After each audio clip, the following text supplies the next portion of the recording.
What's up, Peep Squad?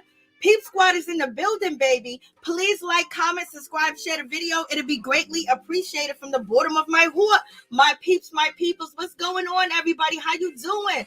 How you doing? It's good to see you, Andrea Sims. It's good to see you, Sweet Brown Sugar 504, baby. Happy Sunday to each and everybody. Major, it's good to see you, baby. What's up, Kitchen? What's up, D Heaven's Kitchen? Felicia Butler, Halle Bird, Mississippi in the house. Pat Lawrence is in the house. How y'all doing? How y'all feeling, baby? I feel like shit. Lord have mercy. I hope YouTube don't demonetize me for saying the S word. But in any event, as you guys know, I told you that I was recently around a bunch of people that did have COVID, and I was in the core with them, and recently everybody had tested positive. I got my test results back on Friday. It says negative, but I've been coughing and I've been having a headache. What's up, everybody? How you guys doing? What's going on? Peep Squad is in the building, baby. Please like, comment, subscribe, share the video. It'll be greatly appreciated. What's up, Sims? What's up? Sweet Brown Sugar 504. What's up? Happy Sunday to everybody. What's up, Major? How y'all doing? Felicia Butler, Hattie Bird, Mississippi in the house. What's up, Pat Lawrence? It's good to see you. It's good to see you all. What's going on? Peace and blessings, Karen Grant. So in any event, I was saying, but I think my volume wasn't on. But in any event, I feel like crap, let me tell you. But in any event, I told you guys I went to go get a test. Yes. Also, you guys heard me. Yes. So I'm going to get another test. So I'm going to go get a test on Tuesday because I feel like I'm overheated and I have a headache. Major. It feels like somebody throwing bricks and rocks at my head. I'm like, Lord have mercy. Help me, Jesus. So in any event, that's the situation. So my test did come back and it was actually negative. I was thinking that song, not what's the results, not positive. I was thinking about Nas, when he had that Eat the Disc for Jay-Z, I was thinking about that situation.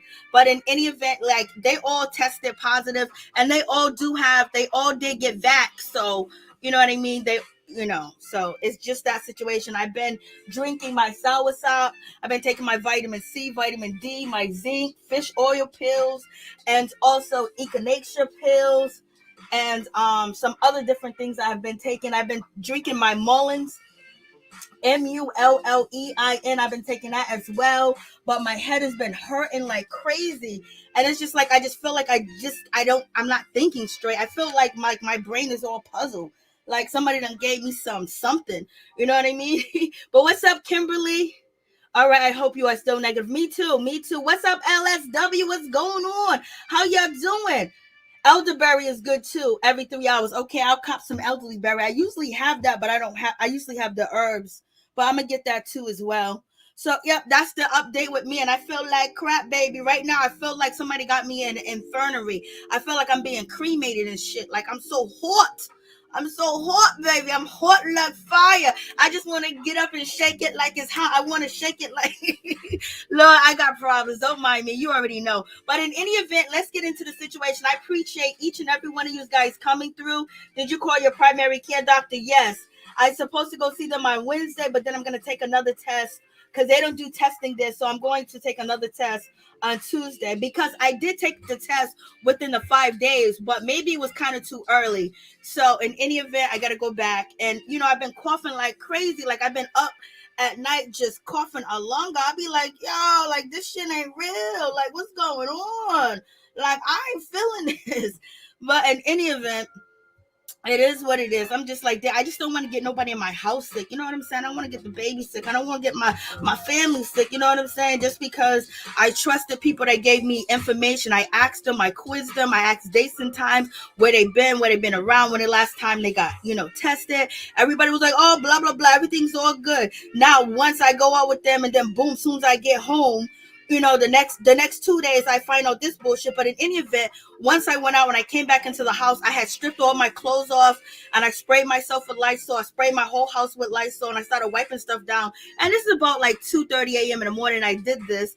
And I used the bathroom, I cleaned everything off. Like, I don't know. I just had a feeling that something wasn't right. I don't know if you guys ever had that feeling that you just feel like something ain't right and your intuition tells you, wipe this down, wipe that down, do this, do that. And that's exactly what I did.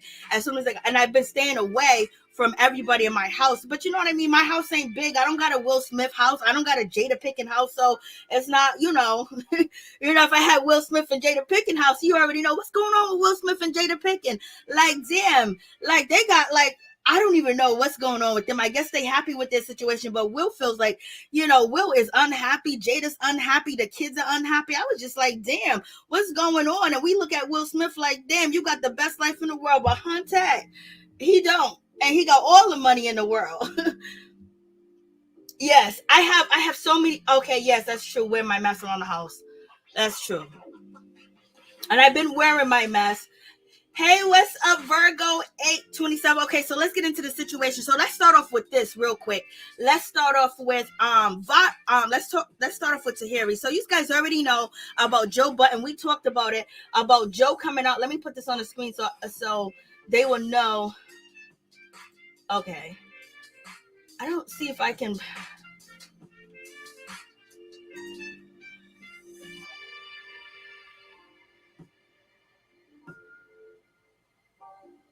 Let me see.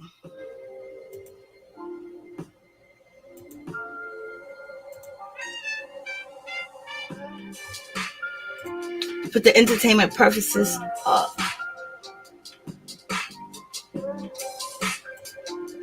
Maybe I have to do it in another chat. So in any event, getting down to the situation about, the Joe Budden situation, as far as whether he came out, whether he didn't come out. I know he does a show on Saturday, so I'm pretty sure he did talk about it on Saturday. But in any event, you know who jumped up in the situation? Tahiri Jose, she jumped up in the situation and she said basically she don't believe that Joe is a part of the LGBTI community at all. She said she would have had her known because she was with him for years. And she said all this other good stuff. And she said there's no way. And then she turned around and said, that if he is, let him live his life. So she don't really know what's going on. I think she's in denial. And she's devastated that she was with this man for years. And she thought that she wasn't good enough. She thought that her behavior was bad. She thought that because she didn't have this or that, maybe that was the problem. No, the problem was he wasn't that into you. Because you didn't have the tools that he needed. But in any event, so Tahiri, she jumped into the situation and she let us know what was going on, how she was feeling. So I was like, okay, Tahiri, I would be feeling a certain type of way. And somebody I spent a decade with, people know me by being with this dude, and this dude get up here and let people question his sexuality, and he leaves like a question mark. And I've been with him, and he did this, he did that to me. I would be feeling a certain type of way. I'd be coming out talking about, no, he ain't. And so that's what Tahiri is doing right now when it comes to that situation. She's like, no, he ain't, girl. You don't know shit. Because if you knew anything, you would have left him a long time ago. Because once he made it and got that bag, when he was working for Spotify, he started his podcast. He started getting the $1 million deals. He left you high and dry. He was like, peace, see you later. I don't know nothing about you. And you were still working at restaurants. You were still being a bartender. But right now, Tahiri, she has 2 hair salons. She's taking care of her whole family, but she's ratchet in any event. So like, what we gonna say? So so she said all that crap.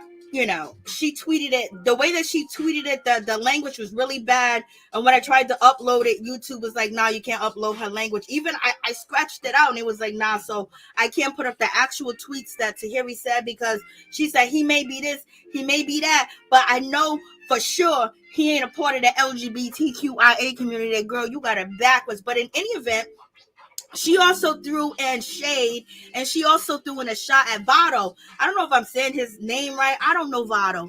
Vado, whatever your name is.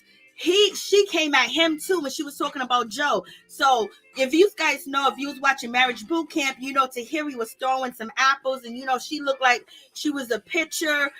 She had direct, good aim, and Vado responded to the situation to Tahiri throwing the apples. And so in any event, he was kicked off the show, and he couldn't be there. He couldn't be around. He had to stay in a hotel. So in any event, Tahiri saying that Vado is chasing her down. He's showing up to her old crib, her old apartment, her old complex, wherever she lives at, and he was showing up, and he be DMing her all the time. He be calling her. She said, "Tell him to leave me alone. I don't want to be bothered with him." I was like, Lord, have mercy, Vado. I guess you're really as stupid as we thought you were. For being, you got canceled. And all this other stuff that happened with that situation. You had to bring your whole family out to basically support you in these things of that nature. But in any event, Tahiri says Vado is chasing her down. Nobody needed Tahiri to pipe in. I know, Major.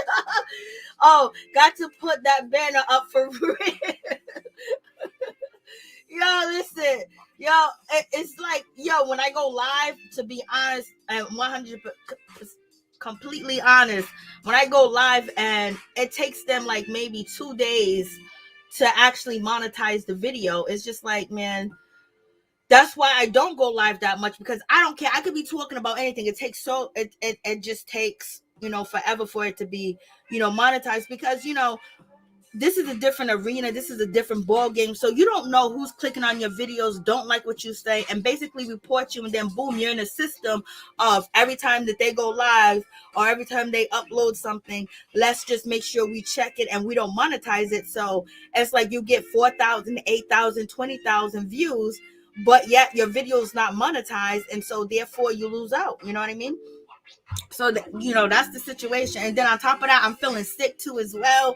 So it's just like, let me just fall back, baby. But in any event, when it comes down to the situation, she's out here talking about Vado. I was like, Lord, Vado, why are you out here doing that? Got to put that bit on for real.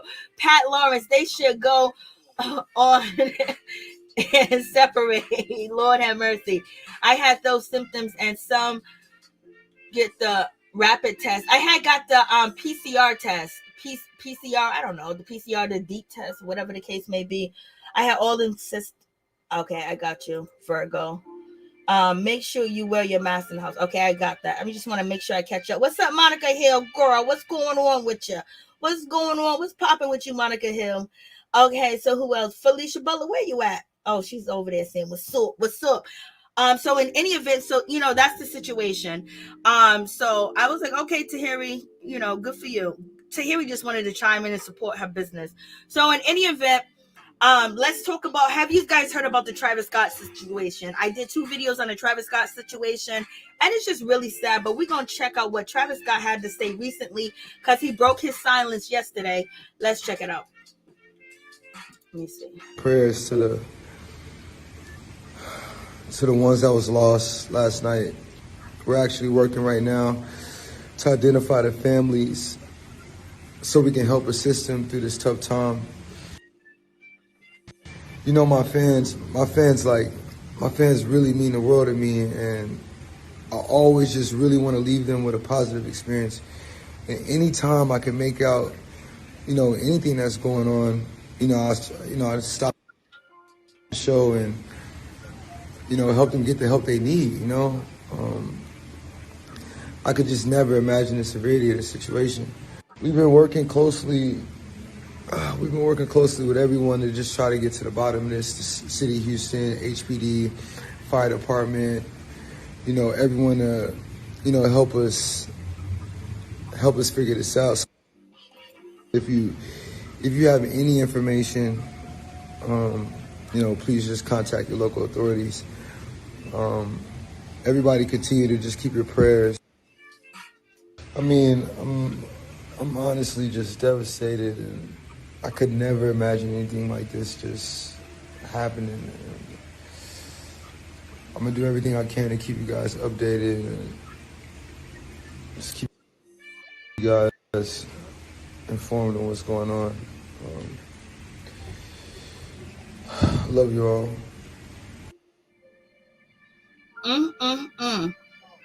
So what do you guys think about that situation? You know, he's out here basically crying a river looking for Felicia Butler. To hear he just want attention. You know she did. You know she did. You know she did. Hey, Justin T, please, what's going on? So, yeah, it's sad. It's such a sad situation all the way around. So, what do you guys think about the Travis Scott situation? What do you guys think about the festival and what is it? The Astro World Festival. Like, really, like, damn. Like, you know, there's so many conspiracy theories out here, baby. I know he feeling a certain type of way. I know he feeling a certain type of way.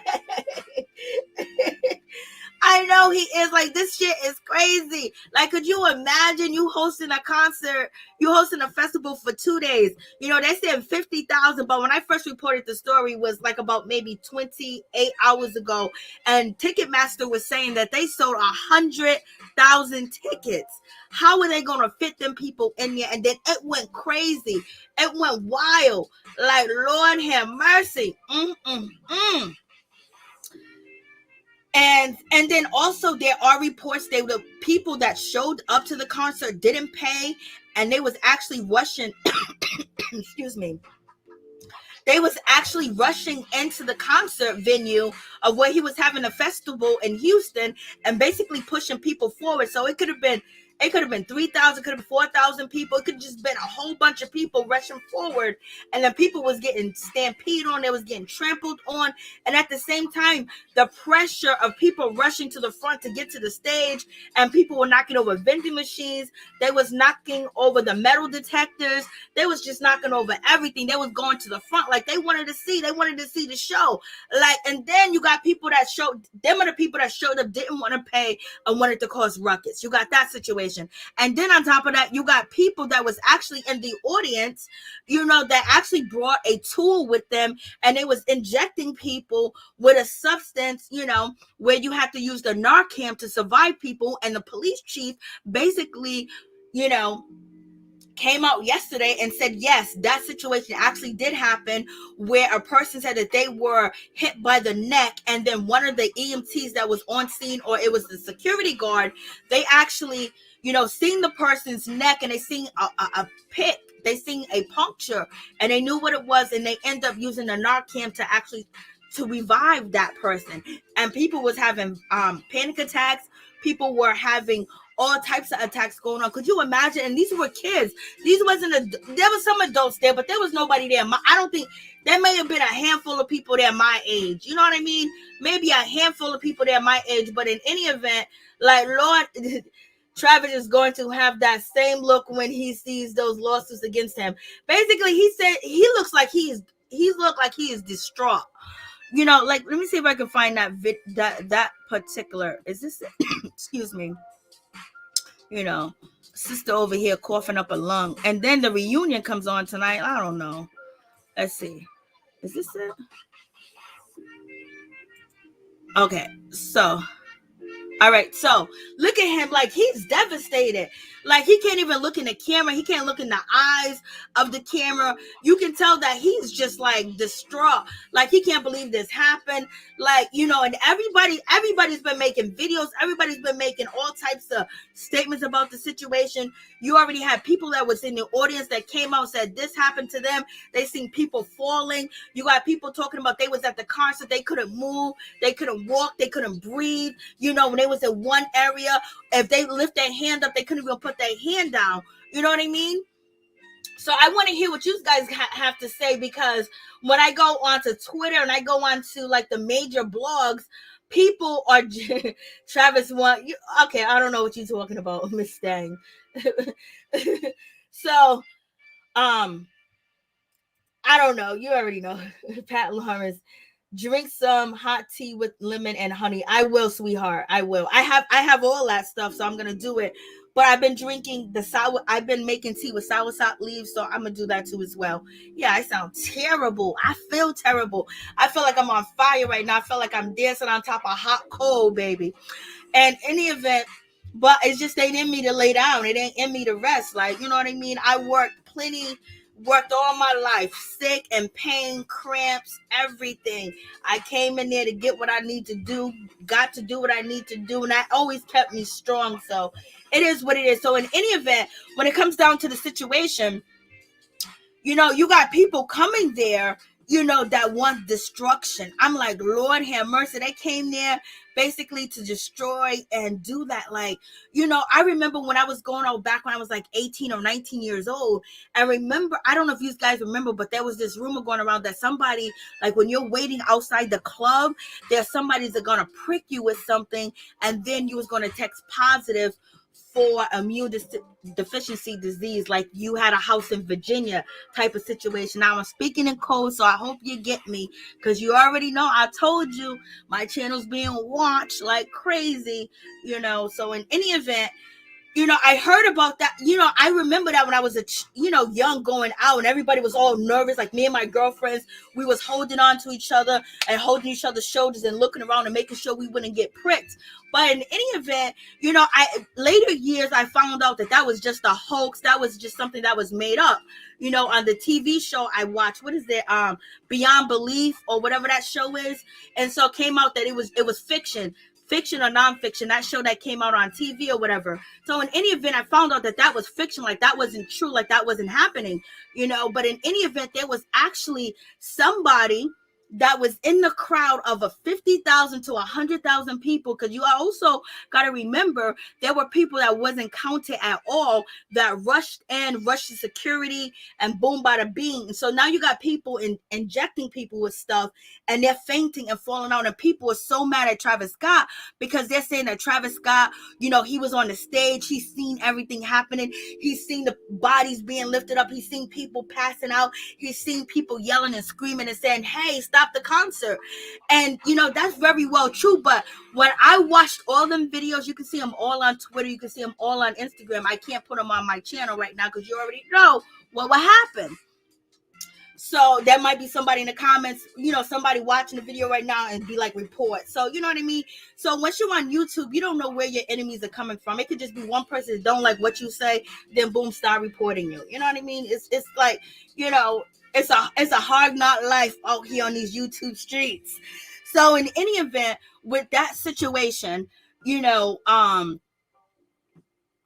is crazy. That is crazy. So many people are blaming Travis Scott and said that, maybe he did this for a ritual. Maybe he wanted this to happen. Everything looks satanic. And then people been coming after Kylie Jenner and blasting her. And then last night, on Twitter, Stormy, their daughter, went viral. She was going viral on Twitter because people were saying the most obnoxious, hateful, low down, dirty things towards Stormy because they're blaming her for this tragic accident as well. So what do you guys think about this situation? The was the flesh, Lord have mercy. Yes, that's what I'm saying. Like, hey, Miss T, what's going on? So yeah, so you got that situation. So people are listen, I never seen like hundreds of thousand people get away with talking about a child, and everybody's like co-signing the situation. So because Stormy and Kylie Jenner was there, and her sister was there too as well. So what's up to my people over there on Twitch? What's up? How you doing? You guys, please like, comment, subscribe, share the video. It'd be greatly appreciated. So in any event, so you got people coming after Stormy, they're blaming him. They're like, oh my God, Travis Scott was just sitting there. He was watching everything go on. And it kind of looked like that. I ain't gonna even lie. I ain't gonna even hold you. I ain't gonna even front with y'all. That's what this shit looked like. It looked like he was in excuse me, it looked like he was in a trance. I don't know if he was in a trance because he could have possibly been high. I don't know if he was in a trance because he couldn't really fathom what was going on, and he was nervous, and he thought the people that own the venue were going to be able to, control the situation. So I don't think he wanted to stop the show. And the show only went on for less than 30 minutes before the shit went haywire, and they just canceled the whole thing. And it was just like, Lord, Drake was on stage. There were so many people that were supposed to perform. I know Roddy Ricch, he's basically saying he's going to donate all the money that he made. So I had a question last night, the night before when it first went down, like, oh, or the artist that was supposed to show up, did they get paid because they didn't even perform? So now I'm seeing that they did get paid because Roddy Ricch said that they got paid and he's going to donate whatever he made to the victims. And so in any event, yes, it did look like that. It definitely did look like that. But to me, it also brought something else, as far as, if you guys know that when you're playing like in the NBA, and you got to take these free throw shots. When you take the free throw shots, right, you got to quiet out the audience. You got to quiet out everybody. Like, you can't see people with the fingers, the arrows waving stuff and yelling and screaming. You have to be able to concentrate and cut all that out and then make your free throw shots. So it seemed like Travis Scott was doing that, where he was trying to cut all that out because he felt like people were going to be in charge and people were going to be able to handle the situation, like the people of the venue, because he's not responsible for security. He's not responsible for how many ambulances there, fire trucks, how many EMTs is there, who's in charge of crowd control, how many people are there. He's not responsible for these people rushing. And, so I'm thinking, in my opinion, that, he's looking at the crowd. I don't know if he could hear them. I don't know if he could understand what the crowd is saying because there was music in the background. He didn't have on headphones. And you imagine 50,000 to 100,000 people yelling and screaming. Can you deter what they're actually saying? And then you thinking other people are going to be responsible so he can went on with the show, because when people go to his concerts, there are mosh pits. People come there to while out. There were people that was in the audience that were, shaking the ambulance and jumping on top of the ambulance. Then you got people over there injecting people. And so you got people that came to the Astro World Festival 2021 with ill intent and to hurt people.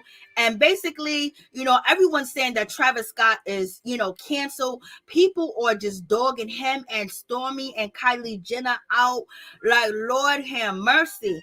And Drake was on stage for a few minutes, and it was like, oh, he and a lot of people that did interview with MSNBC, CNN, was like, he kept going. He heard us. It was just like, yo, I don't know if he heard you. He looked high.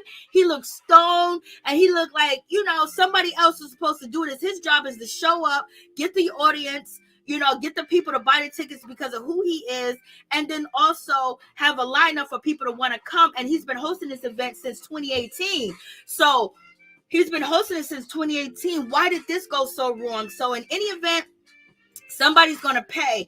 And if we was in, and rest in peace, rest in power to all the people that passed away. And, it was 8 people, about 300 people injured and hurt. I'm broke. I need some money. I wish I was somewhere near the scene because I would be seeing a doctor right now talking about, yo, listen, I got PTSD. So many people are going to hit him with lawsuits. That's definitely going to happen. But he's also put a video like, yo, I'm trying to get in contact to the people that was hurt, the people that was affected. Like, I don't know who you are. I'm working with the fire chief. I'm working with the fire department. I'm working with the police department. I'm working with everybody. So his job is to get on stage and entertain. So who's responsible for the crowd control? Who's responsible? Because there wasn't enough security, because people that did interviews with MSNBC and, NBC basically said that security wouldn't do anything. Why would security do anything? You know what I mean? The way that they describe it, there was like 10 securities, and to every security person, there was 20. That was 5,000 people. You know what I mean? So they didn't know what to do. And was they trained? Did they have the right people there? Was there enough officers there? They didn't have any officers there. They just had security. Security is anybody. We can all get hired for security. You know what I mean? Especially so now moving forward, his festival has been canceled. I don't know if he's going to have another festival in Houston. I don't know if he's allowed to have another Astro World, but in any event, somebody's going to be to blame for this situation. So let me see what you guys are saying. Okay. In defense of Lightning, he may have not seen the figures. That's what I'm seeing. Yes. So there's a lot of factors. She will be back. Left alone. I'm telling you, people are going to I'm telling you, people in Houston that didn't even show up to the event, as long as they live in Houston, and say that, I was in line looking for a ticket, they can sue the venue. And we're going to see how much insurance the venue have, because if it was 50,000 people and over, the insurance are going to try to deny it. But as long as you have a good lawyer, you have good doctors with good reputations, baby, you're going to get paid off the situation. Because people, if you listen to the people that was there and they describe what happened, that's going to affect them their whole life. If you're from the hood, if you're from inner city, and you know about gang violence, and just about, you are used to that. You know what I'm saying? But these people are going to claim that they ain't never seen nothing like that. And the people that was causing the commotions, people are saying that, they was from the suburbs. And a lot of people are saying that the reason why they're attacking Travis Scott so much, because he was a black man, didn't care what happened to the people from the suburbs. So it's, race always, enter a fact of a lot of situations. So this is what is being said on social media. But and a lot of people say he's with that family. But in any event, like I said last night, when it comes to Travis Scott, he ended up meeting up with his grandmother. I believe that's his mother in the white shirt, and I believe that's his sister. I don't know. I don't know him like that. You know what I mean? I don't follow Travis Scott. I don't even listen to his music. What do I know? But I do know I have listened to some of his songs, and a lot of it is ooh, baby. And so in any event, you can see Travis Scott. It looks like he has his feet on his mother's shoe or auntie's shoe, somebody in his family's shoe. And that basically, is showing that he's connected, he loves them, and he still values how they raised them, and he understands who he is and what he is, and he still has a soul. So when people say oh my God, it was satanic, it was a ritual, I don't know if it really was that type of situation, because this photo with his daughter and his family, he's still connected to them, he still feels them, he still understands. You know what I mean? So I don't think that he did anything purposely for that to happen. I think he's a young dude that thought that everybody else is supposed to do what they're supposed to do, which has been done in 2018 when he first started the Astro World, festival, and people didn't do it. So in any effect, now it's going to be more prevalent for artists to make sure that they're you have to make sure you know everything. You got to know how many people, how many tickets are sold, how many fire trucks, how many ambulance, how many police there, how many security, what's their background, are they trained, do they know what to do, is there an exit, and also you got to debrief the audience how to get in, how to get out. But a lot of them kids that came there, a lot of people, they wanted to turn up, they wanted to have fun. He talks about a lot of losing your mind and blasting the third and freeing yourself and shit like that. But in any event, it is what it is. So that's the situation with Travis Scott and Roddy Ricch. Like I said, he's donating everything that he was paid to all the victims, and Travis Scott is trying to look for them. So, but a lot of people are hating Travis Scott right now. Hey, Elizabeth Hale, a lot of people hate him. A lot of people hate Kris Jenner too as well. They're going after the Kardashians, the Jenners, and they actually are going after, Travis Scott as well, because they're blaming him and they believe that it's his fault, And a lot of people are saying oh, he's seen it. He's seen what was happening, because if you watch the Twitter clips, the Instagram clips, it looks like it, but it also doesn't look like it was registering what was happening, because it seems like, when you have big, huge concerts like that, and Travis Scott have huge concerts with thousands of people, 50,000, 20,000, 40,000, you're used to people fainting, you're used to people falling out. So I believe he thought that somebody else was going to do something and somebody else didn't do anything. So now, boy, oh boy, Houston is catching some bad situations. I'm telling you, Monica Hill, they're going after him. Curve Queen, you don't.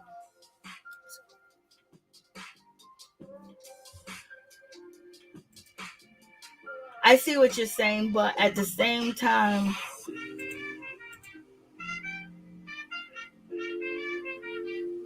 so in any event,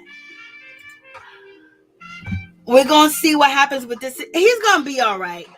He's going to be all right. But right now, people are canceling him. They're canceling Kylie Jenner. I mean, they are going after them. But would the situation be different if Travis Scott was Caucasian? Would people feel differently, or would people not feel differently? And if most of the victims were Black people, would people feel differently or not? Because the outrage, sometimes you got to look at the whole situation all the way around. And it's just unfortunately, because it was a lot of Mexican people there, Spanish people there, Asian people there, but majority was Caucasian. There was a few sprinkled in pepper of Black people. So in any event, yeah, they coming after him and his family, his daughter, everything. You can tell that this man is distraught.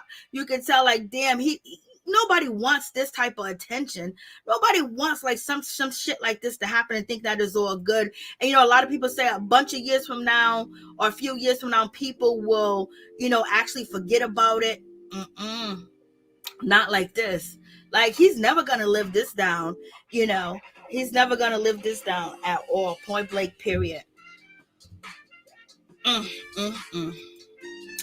So yep, that is the situation. Well, no, a lot of people do fall out there at his concert because they have mosh pits, they're intoxicated, they hit each other.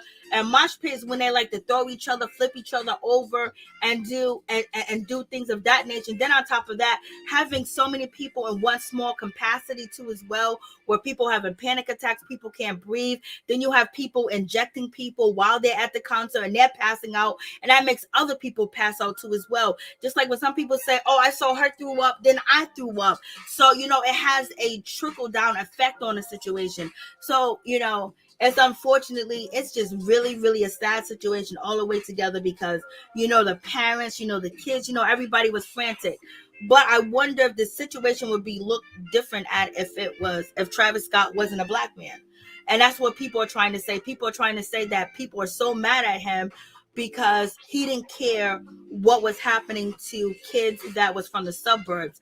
And that's what the thing on Twitter is. Like, they're going in on him on Twitter they're wiling on him on Twitter. They're going ham on him and his family.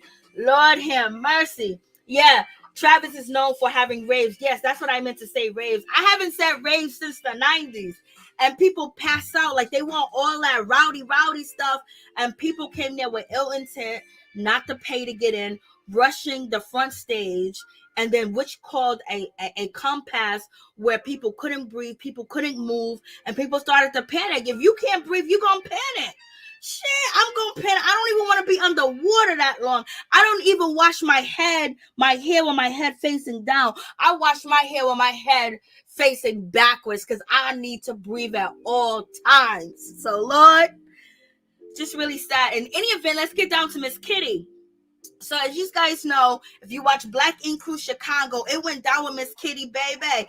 She went in on Ryan Henry. She went in on C's from Black Ink Crew because they was calling her out, trying to shame her because, she was getting a little nookie, ookie, and they basically tried to shame her when they was doing the same thing that she was doing and try to call her out and say, oh, she ain't no worker.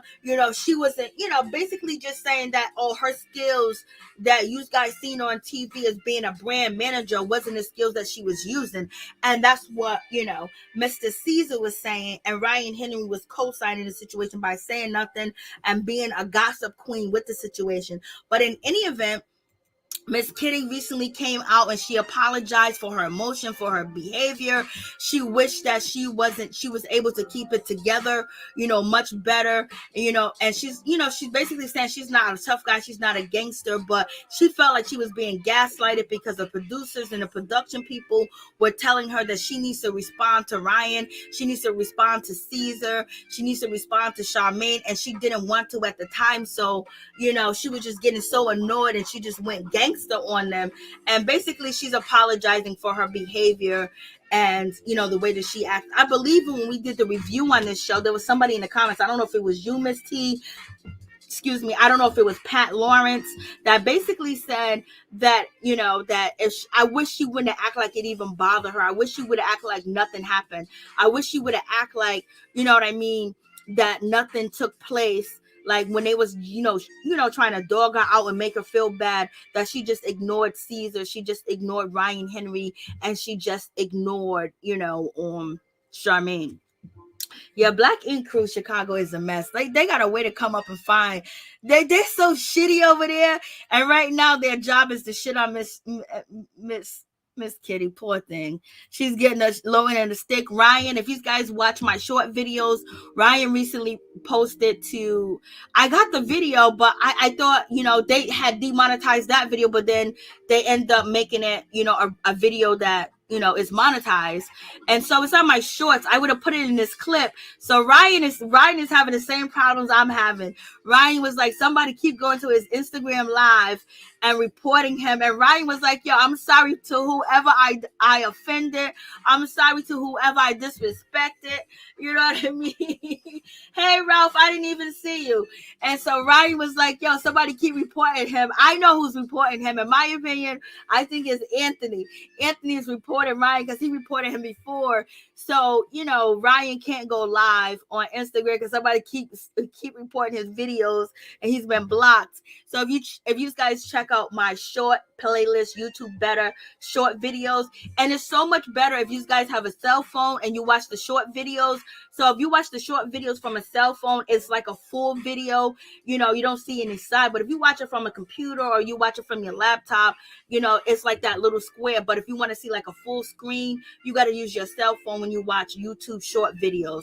So in any event, Ryan been out here complaining. What you say? Ralph? What's up, Ralph? How you doing?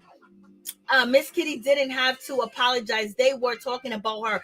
They need to apologize to her. Facts all day, every day. But she ended up apologizing. You know why? Because Miss Kitty, she's respectful. You know what I mean? She's respectful. She's a nice girl. Like, she didn't want to do all that. And she probably looked back and was like, oh my God, I didn't want that to happen. Like, I didn't want to, people to look at me that way.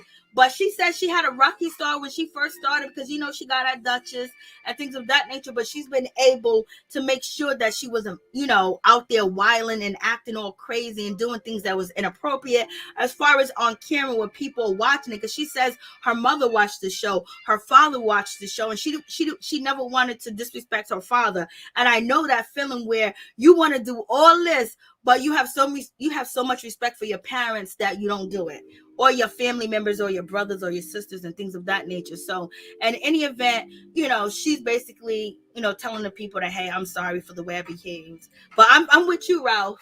I'm with you. She apologized because she needed that job. Andrea Sims, what's going on, Sims? Sims, thank you so much for coming through. Sims, thank you. Sims been helping me so much. He's been so supportive as far as, trying to help me with stories, because sometimes you can't do it by yourself. Sometimes you need help. Sometimes you need a community. Sometimes, like, I don't know everything that's going on, and maybe a lot of people know what's going on. This is happening, that's happening, and it's basically top news, and I don't get to it because I'm looking at something else. And Sims always come through, be like, hey, listen, I got this. Her and Mimi, the cat, they come through and try to share stories, share information with me for me to talk about different things. And I really do appreciate Sims. And if you guys got any information, or you got to drop on a story that hasn't been exposed to all of social media, the phone number's on the screen. All you got to do is text me the information, and baby, I would check it out. So in any event, yeah, Miss Kitty, it is what it is with Miss Kitty. So poor Miss Kitty. But Ryan has been, and so let's talk about Cardi Red. Does this look like Cardi Red? Cardi Red has changed her whole look. She has changed. Like, I don't even know what's going on. This does not look like the old Cardi Red. I got the old videos, but I wasn't able to load them up in time enough. But she looks so different. Does she look like a Marilyn Monroe? Like, oh my God, does that look like Cardi Red to you? The Cardi Red that we know? Like, damn. I think I did. Let me see if I posted the old videos.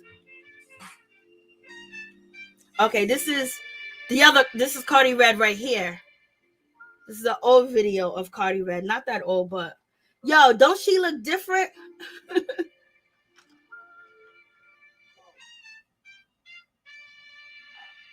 Please like, comment, subscribe, share the video. It'd be greatly appreciated. So, how does Cardi Red look to you guys? And then that's her right there. But she's not really got her. I got another video of her that's recently, but I think she looks pretty. But she looks like a whole different person. Does she look like she's as old as she is? I know Cardi Red is older, but does she look like she's anywhere, 50 or 49? Oh, let's see. How old is Cardi Red? She's 45. So Cardi Red is 45. Does she look like she's anywhere near 45? I would have been mad too. For real, for real. Them dust, Miss Kitty. I know. Play them dust, Miss Kitty. Hey, Mary, what's going on? Hey, Moore, how you doing? Yes, hit that like button, baby. What's up, Keisha? How you doing? Ryan is fine as hell, though, but he's still a you know what. You know he is. As long as you know what he is, you can have a good time with him. Hey, Ralph. Curve Queen, what is making on her? I don't know. So does she look bad? Or does she look good? Hey, what's up, Chef Disaster? What's going on? You guys, please go support Chef Disaster YouTube channel. Show him some love and subscribe, baby. Show him some love.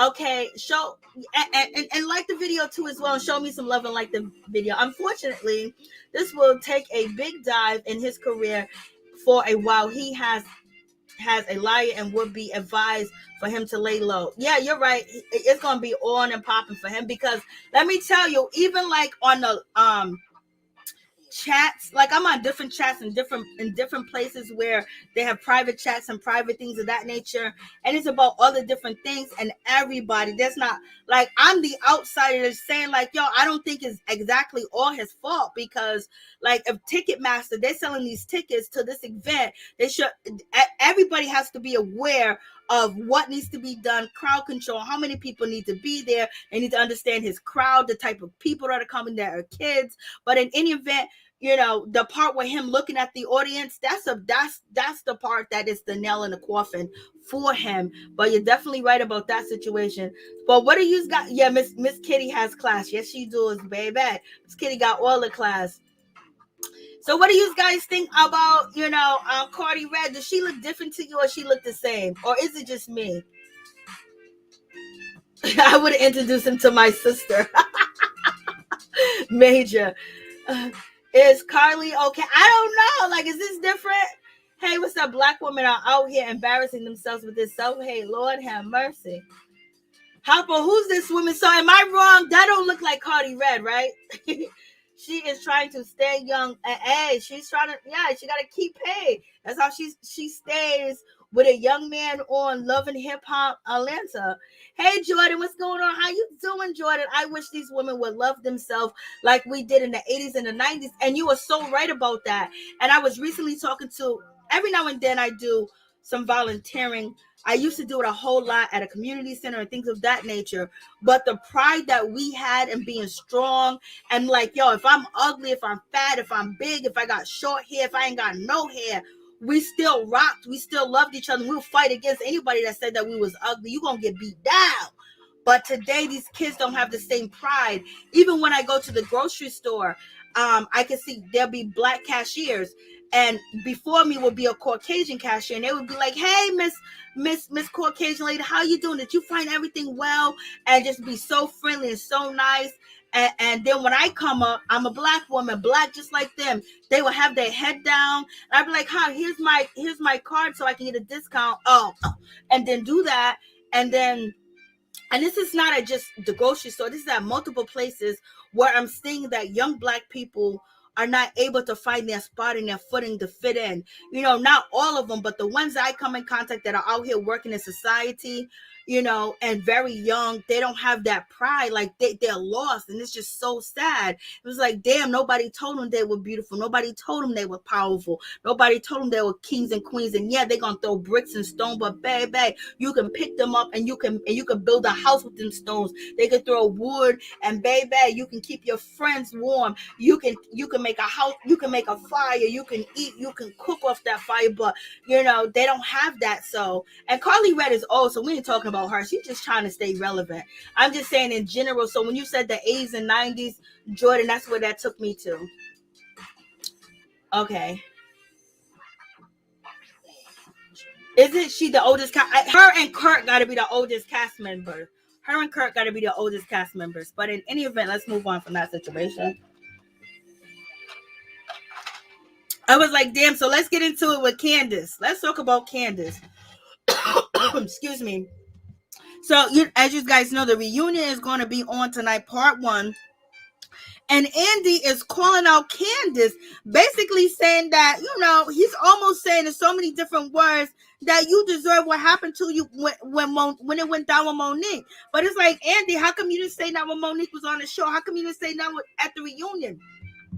You didn't even know what was going on. And how can you be a host at the reunion when Monique Samuel felt like you was coming for her and she felt like that you didn't get the whole story and you cut her off, and then True Original Entertainment had to, put in little clips while the reunion was going on last season, because you had no idea what you was talking about. Now all of a sudden you want to be down and out on Candice, and then on top of that you're not down and out on Ramona over there. She's another black woman bad, but now I don't want to defend Candice because we know who Candice is, but I'm not here for Andy either. You know what I mean? I'm not here for that dude either. You know what I mean? Because he's coming down on her, but he was, babysitting on the reunion. Oh, you poor thing. And now this season, oh, you just, did you call for it? Was it your action?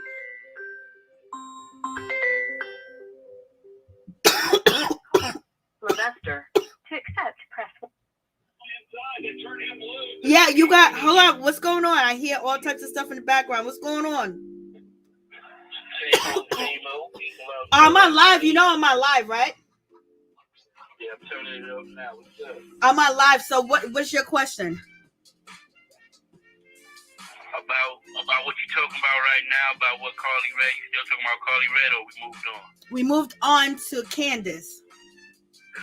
Oh, Candice, I don't really know too much about that topic. I just want to know what was Carly Red's situation with the guy she was dating.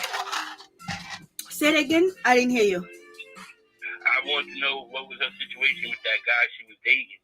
Oh, he's in jail for the PPP loans. Right. And then she was dating Lamar Odom, and she found out that he was broke, so she kicked him to the side and told the world that he was broke and he was on substance. Oh, okay. That's what's up. Well, that was just my question, but I appreciate you answering my question. Just wanted to come through and show that love, baby. You know what I mean? Peep Squad staff. Oh, no problem. You can stay on hold, because I think what else? Are we going to be talking about some other stuff? We're going to get into some other stuff, or you can call back.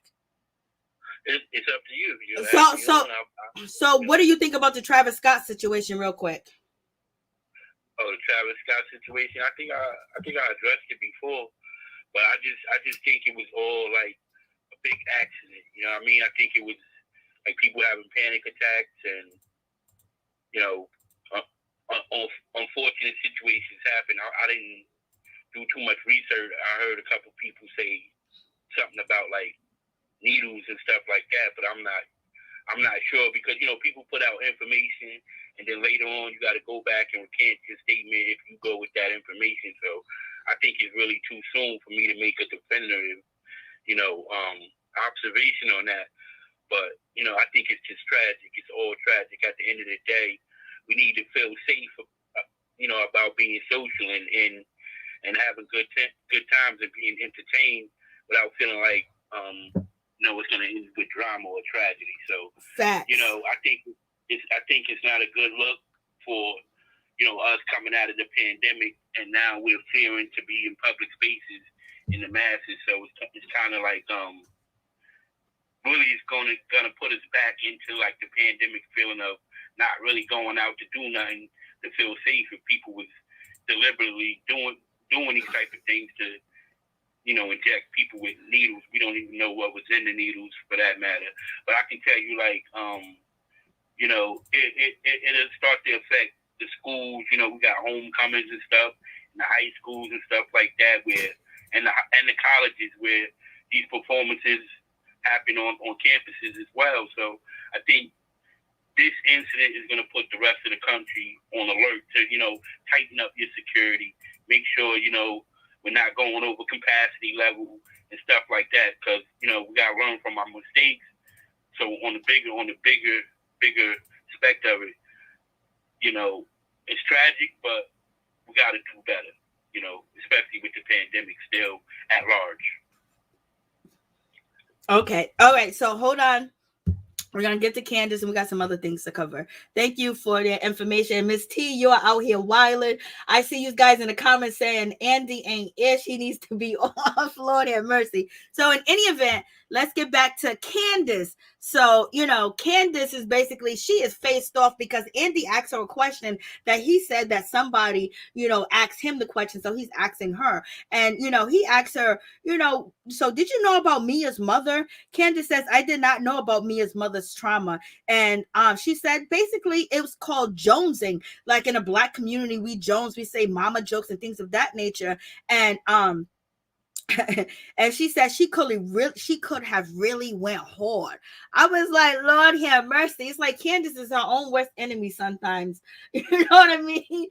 But she wasn't gonna, Candice wasn't gonna apologize to Mia. You guys know she apologized a little bit, but she wasn't gonna be all that, And somebody said Carly Red used Lamar Odom for a storyline. I think that was you, Miss T. I started laughing. But in any event, so Candice basically is being asked by Andy, like, did you know? You think she cared about Mia's mother? Do you think she cared about what Mia was going through? No, because Candice let us know that she was so hurt and she felt so betrayed that she called her jonesing.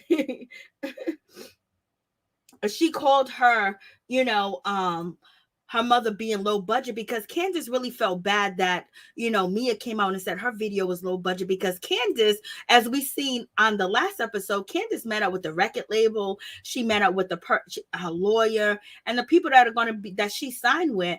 And the last thing that she wanted was negative press on this show, because they were going to be on the show too as well. So she cried us a river on that boat when she said, you hurt my feelings. You hurt me so bad when you said my video was low budget, but you said her mother was low budget. And we know what, Mia's mother's went through. She was in prison for about 10 years. She was supposed to serve a life sentence. So in any event, Candice still ain't sorry. And she's her own worst enemy. And it's like, she don't know how to get sympathy. She don't know how to get people on her side, which is just really sad. And Ashley said to Candice, you know what? You go for the juggler. And yes, she does go for the juggler. And Candice says, I was lightweight on Mia. She better be grateful. I was like, Lord have mercy. When we seen that episode, we was up on this channel. We was like, Lord have mercy. Look how she is dogging out this girl. She was saying that she's a night walker, a night creeper. She was saying, G, come and get your street walker. She was calling her all types of names, all types of stuff, and saying that come and get your thing, come and get your WHO hockey stick, all types of stuff. And Candice said she went lightweight. Lord, what was lightweight? Do you guys think she went lightweight? I was like, yeah, they ran off with the money. She was hurt by that. She was really hurt by that. I was like, Lord have mercy. And so, you got that situation. So Candice basically ain't really sorry about the situation when it comes to Mia. She said she didn't know, but she said Mia better be grateful that I was lightweight on her. And Andy said to her, Andy went to, Candice, he's looking at her like he wanted her to be apologetic, because we already know that Andy said the fight that went down with Monique Samuels and, Candice, he said that this is not Love and Hip Hop. This is not the Bad Girls Club. So he was comparing them to be ratchet and ghetto. You know what I mean? But yet he continued to talk about it on Watch What Happens Live. He continued to promote it. He continued to make his money off the situation. And basically the ratings went all the way up to the top, especially when they had the binder and the reunion. He was all showing off the ladies.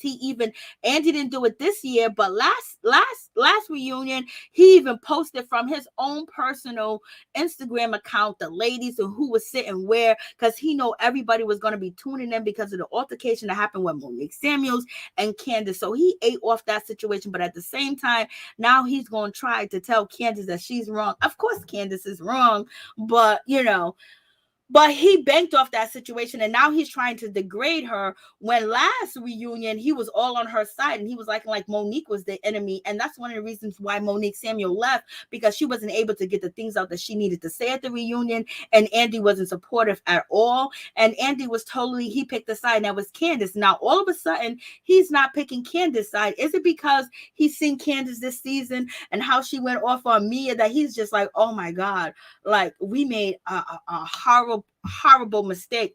We should have been consoling Monique and not Candice. Candice had the Kleenex. She had the stickies on the wall to remind her that she's beautiful, to remind her that she was safe. She lived it up, and then she came back this season, baby, and she ran Mia into the ground. I was like, Lord have mercy.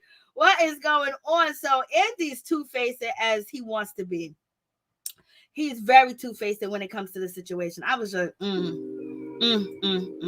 So in any event, with that situation going on, Candice was like, what was I supposed to do? Because Andy said to her, Andy got to her and said, how is it things going for you? Andy said, how are things going for you? The way that you respond to people, the way that you talk to people, the way that you act to people, how is that going for you? And basically he was just throwing up in her face like, and he said to her, you almost got attacked last year and for your mouth and the way that you was acting, and look what you're saying now. Because she said, I went lightweight when it came to Mia. And Andy asked Candice, how is it, how is it the way that people are responding to you now? Andy said, you almost got physically attacked last year.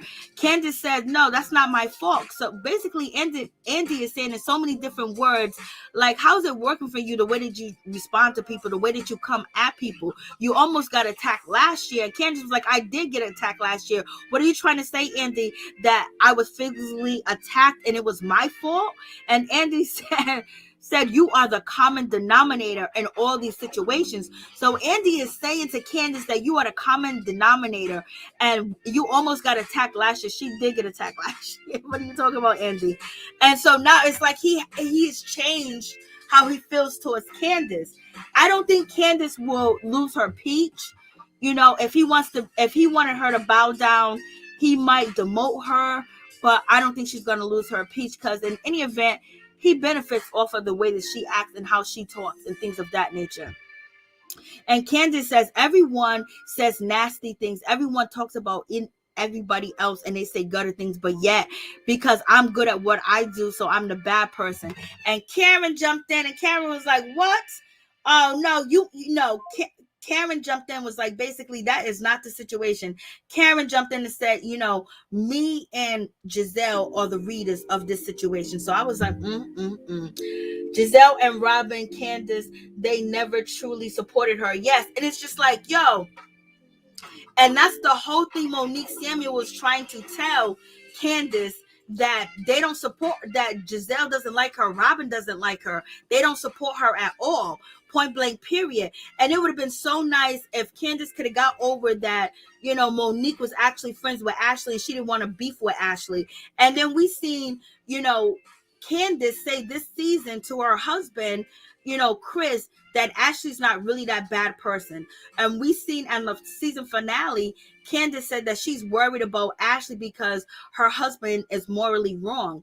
So it just tells you that the way that she was coming at Ashley and how much she hated Ashley wasn't really authentic. She just wanted a beef. She just wanted to have something towards her. And she didn't agree with Ashley's life. She didn't agree with Ashley letting Michael Darby do what he do to her and things of that nature. But in any event, if she would have just let that go with Monique being cool with Ashley and then being cool with Monique and Ashley at the same time, she wouldn't be in a predicament that she is now, where Giselle is sitting there saying, girl, you say too much, you do too much. Giselle's basically saying, I wouldn't be surprised if Mia came and attacked you. It would be okay in my situation because you basically deserve it. The way that you talked about her mother, the way that you said what you said, that you deserve that situation. So basically Candice is caught off guard. She starts crying because now she got Andy, she got Karen, and she has Giselle coming at her saying that your behavior is terrible. But they all are phony and fugazi, except for Karen in that situation,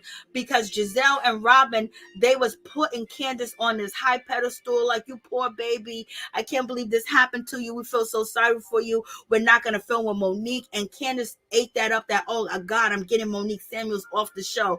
Now it comes full circle where Candice is being faced by Andy and Giselle, saying that her behavior, the way that she talks, is toxic, and the way that she responds to people, people going to fall up on you and basically want to have an altercation with you because you do too much and you are the common denominator.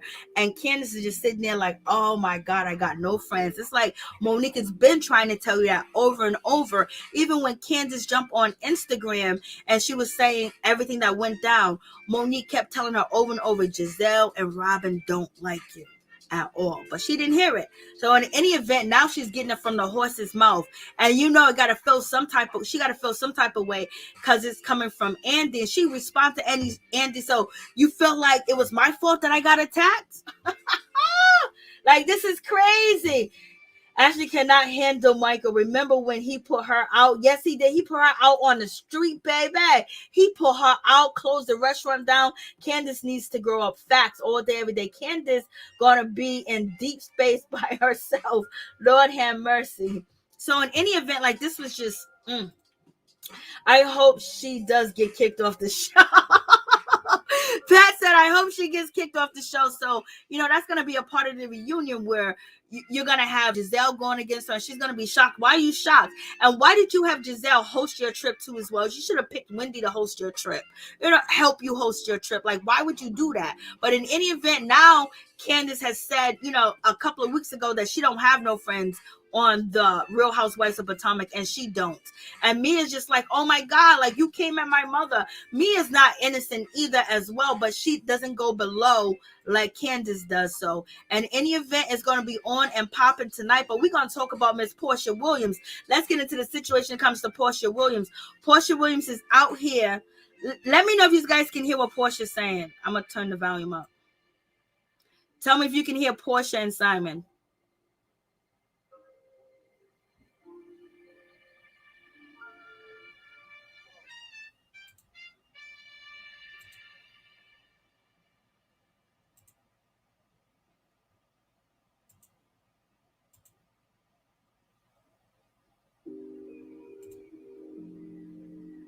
So in any event, I don't know if these guys can hear it, but Porsha Williams in the background, she is saying, I'm stalking you, Simon.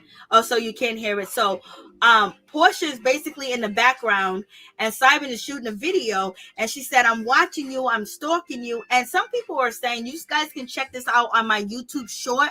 You can check out this information. But in any event, you can see the full video on my YouTube shorts on YouTube. So just go to my main page and you can hear the whole video. But in any event, Porsha said, I'm stalking you. I'm watching everything that you do. I know what you're doing. And a lot of people took offense to what Porsha's saying to Simon while he was shooting this video. And Simon saying, yeah, I know you are. I know you're stalking me. I know you're watching me. People are saying that Porsha Williams is basically talking about, Simon's ex-wives, or she's talking about bloggers and things of that nature. But in any event, Porsha... And, people are saying that Simon's broke. Simon ain't got no money. Everybody's saying that he's broke. They got receipts saying he don't own this, he don't own that. But Porsha and Simon was just in the Bahamas, and they was just at a John Legend concert too as well. And they was with the Prime Minister of the Bahamas. And then, Simon is all over Porsha. He's kissing on her. He's feeling on her. He's talking to her. It's like they're at a romantic getaway. It's like, their relationship might not work or whatever the case may be. But Porsha Williams and Simon did so much traveling for the whole year, from Costa Rica, from Mexico, from Cancun, from Lagos, from Nigeria to Africa, to all over the United States, from New York to California, to Atlanta. And then now they're in the Bahamas and they're flying jet to jet, coast to coast. And it was like, damn, I ain't got no money. How do you do this when you ain't got no money? How do you do this? How do you finagle this type of lifestyle when you ain't got no money? And so they're at the John Legend concert in the Bahamas, and it's like a romantic getaway. Porsha's looking vibrant. She got it going on. She's looking good in the situation. And baby, she's having fun with Simon. She's on the boat. She's everywhere with Simon. Her and Simon are doing what it do, baby. I don't like his outfit. I don't like his green shirt. You guys know green is my favorite color, but he looked terrible in this green. Porsha got Simon teeth fixed, brought him a new wardrobe. Simon is going to pay her until the end of time. Yes, and plus she got him on a TV show too as well, Pat. You can get tickets cheap. Now, how cheap? Like they've been staying at these locations. They, like you said, it cheap. Like it ain't cheap. It ain't cheap like that. It ain't cheap like that. It ain't cheap like that. And then on top of that, they're traveling everywhere in private jets. And then they're going across the country. Yes, it's cheap, but that money adds up. Costume adds up, because they're not wearing the same clothes over and over. She's bringing her kids sometimes. Sometimes Simon is bringing his children as well. But in any event, everyone's saying that he's broken. He don't got no money. But for poor people, they're living lavish. They're living good out here in these streets. Porsha Williams' eyelashes are falling off. She's on the boat. I don't know if this is the same boat that she got caught on in December when she was with Simon of last year, baby, or the beginning of the year. So in any event, they're at the concert. They're out here chilling, having a good time. I was like, Lord have mercy. And Porsha is just, it just seems like she's so in love with this man. He's so in love with her. But, it's ultimately, it's something they're gaining from each other. We won't know. We're going to watch it. We're going to watch how it unfolds. And it seems like Porsha and Simon are in a good spot after Family Matters TV show. You know what I mean? Like, Porsha was wilding out. And Simon was coming after Dennis McKinley, and Dennis McKinley was coming after Simon. So it looks like they're still in good space. Porsha's out here still traveling and still partying. Lord have mercy. And let's get on to NeNe Leakes. NeNe Leakes, her son Brett Leakes is out here handling his business, having a good time. I think he might have a girlfriend, so let's get to it. So this is Brett Leakes. Basically he got furniture in his apartment. You can see the couch, you can see the table, you can see he got dishes, you can see he got the TV up, he got lights around his view and things of that nature. He's out here in these streets, he's partying, he's having a good time, but he's also working hard too as well. And so he's also posting videos from the Lanithia's Lounge.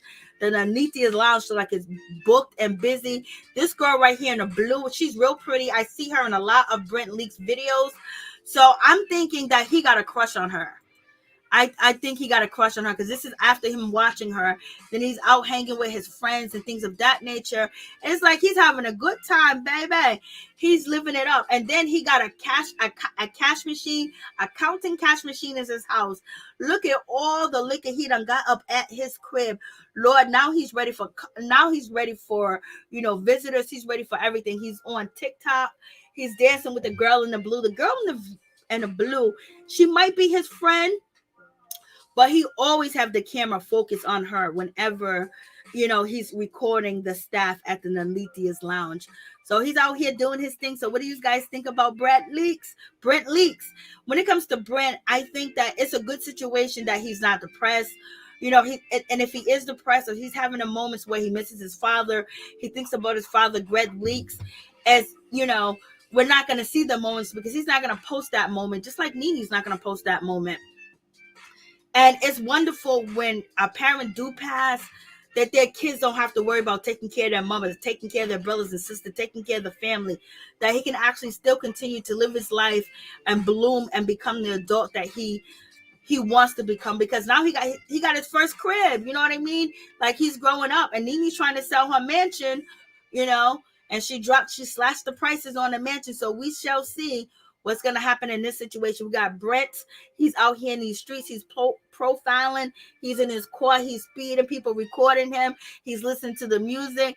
He's doing his thing. His father would be happy that he's happy. Point blank, period. Yes, he better strap up because, baby, he's a money-making baby. So what do you guys think about April Walker? She recently just dropped, her album. And she got one song on there, baby, that when I heard it, I was like, Lord, I thought I was listening to Keisha Cole. I thought I was listening to Mary J. Blige. I thought I was listening, to a lot of our soul singers from back in the day, baby. Etta James talking about love and talking about being hurt by London on the track, even though she knew that he was no good, and his other baby mamas were saying that he was out here in these streets. But in any event, she dropped that track on London on the track, baby. Still over it. She dropped it November 5th. And baby, it continues the story of her debut album, Over It, followed by the progression story of heartbreak and pain that London on a Track put her through, baby. Summer Walker came out here with that song, and that is a bop.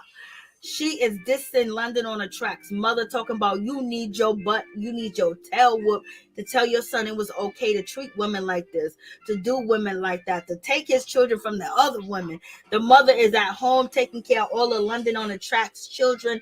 None of his baby mama got custody of their own child. He done brought his mama a house. His mama is basically a babysitter, a nanny, and a grandmother at the same damn time.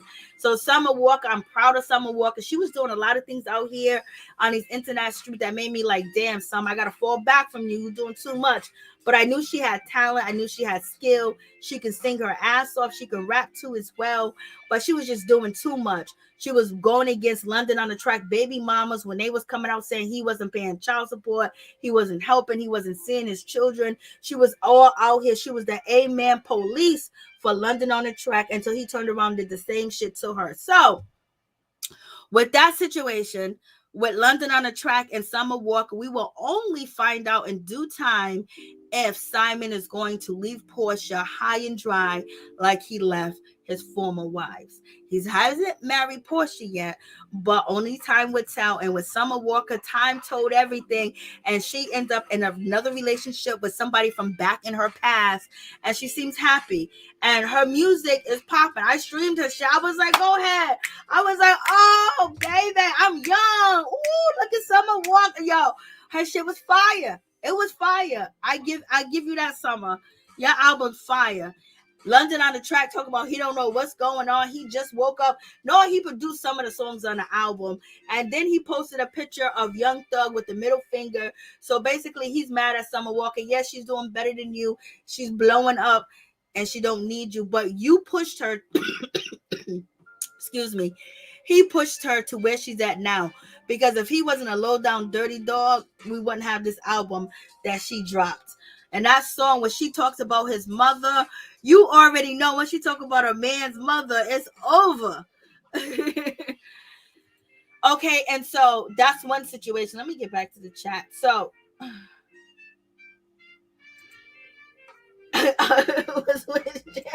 Lord, Miss T, Porsha, please get a prenup. I hope she does. Yes, he was. Yep, yes, he was. Ralph. And so I don't know if you guys watch Love and Hip Hop Miami, but recently on Love and Hip Hop Miami, we had Princess and Nori's wife, Navari, or whatever I don't know her name, whatever Nori wife is. They confronted Ace Hood's, wife, and basically saying because she didn't want to let, Nori's wife to go to her retreat. So she has this retreat that is for Black women, to build up Black women, to help Black women so they can have a place that they can rest, so have a place that they can talk, have a place that they can be together and congregate together, a safe space for Black women. And so when it comes to Princess tried to confront Sheila, which is Ace Hood's wife that's on Love and Hip Hop, Love and Hip Hop Miami. And basically Princess came after, Sheila. It was like, you're not right because you need to let other people in. You need to let Nori's wife in just because, she's of a different culture. Why can't she be in? And so, Princess was really dogging out Sheila. At first, I didn't like Sheila when I started to watch Love and Hip Hop Miami. But Princess started with the waterfall. She started crying and saying that when she was a young girl, she's Filipino and she's Black. And her family wouldn't let Princess go to Disney World because of the color of her skin, saying that, people of your skin color cannot go to Disney World. So she never went to Disney World.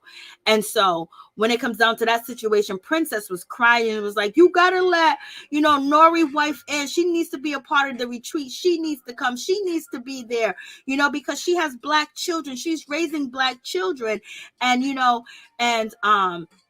basically Princess is saying that if her mother knew how to raise Black children, her mother would have treated her very differently. So she is forcing Sheila, which is Ace Hood's baby mother, to invite Nori's wife to this retreat. And then, Sheila is basically saying, no, this is for Black women. We need a safe place. Black women don't have a place where they can congregate. Black women don't have a safe space, a safe spot where they can be who they are, say what's on their mind without hurting anybody, because basically everybody try to take what we have, what Black women have, use it against them or throw it at them. And so basically she created a retreat. And so Princess Love was like, you're wrong for not inviting Nori's wife. And so, and in my opinion, I don't know if you guys seen the episode, Princess started crying, was like, you need to, you're throwing out Nori's wife. You're not letting Nori's wife be a part of it.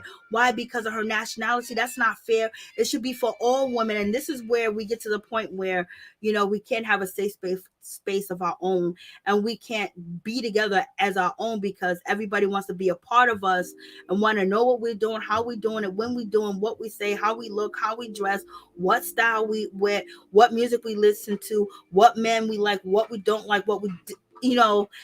And it's just like, you know, people forcing their way in, but we can't force our way into any of these other communities and say, hey, listen, I want to be a part of your community. I want to know what you're doing.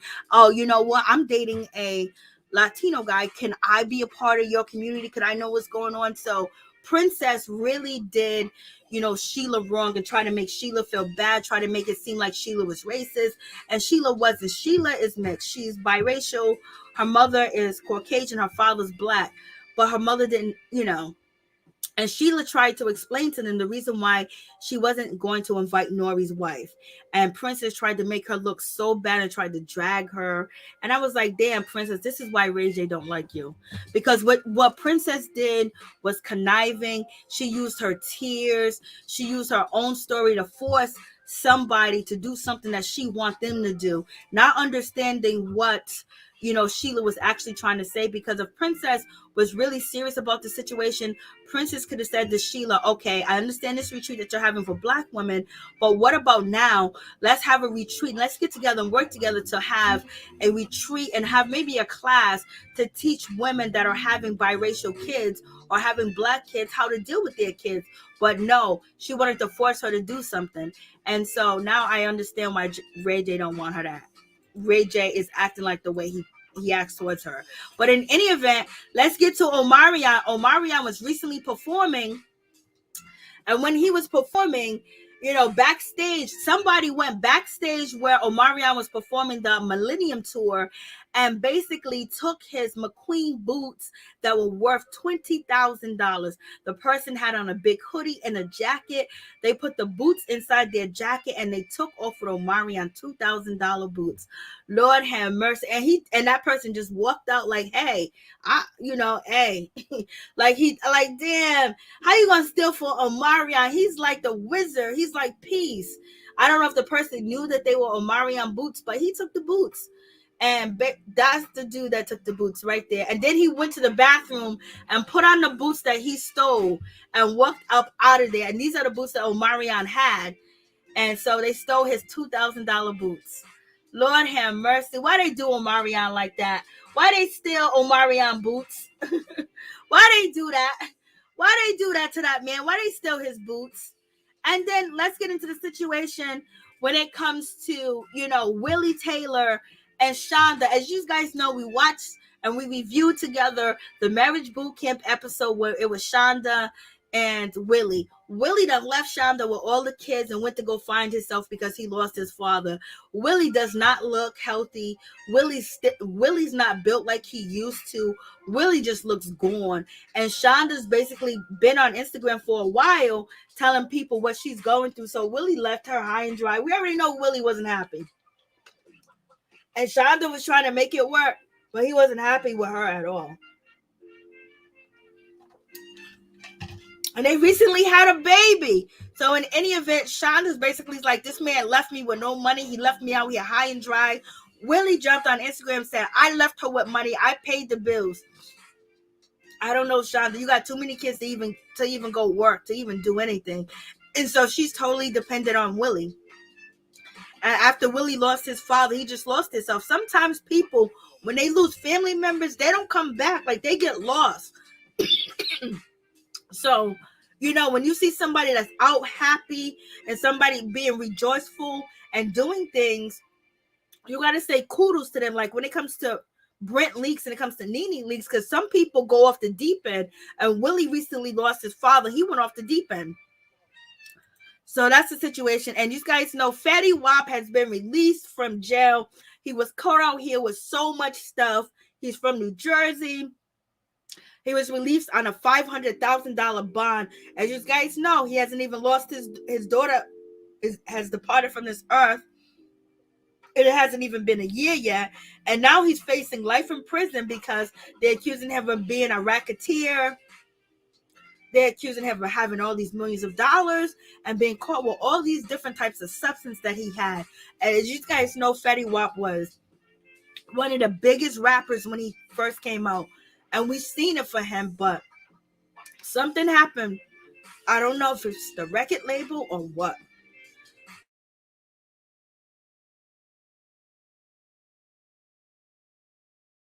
So Fetty Wap is free. His lawyer is Navario, that we seen on Love and Hip Hop New York.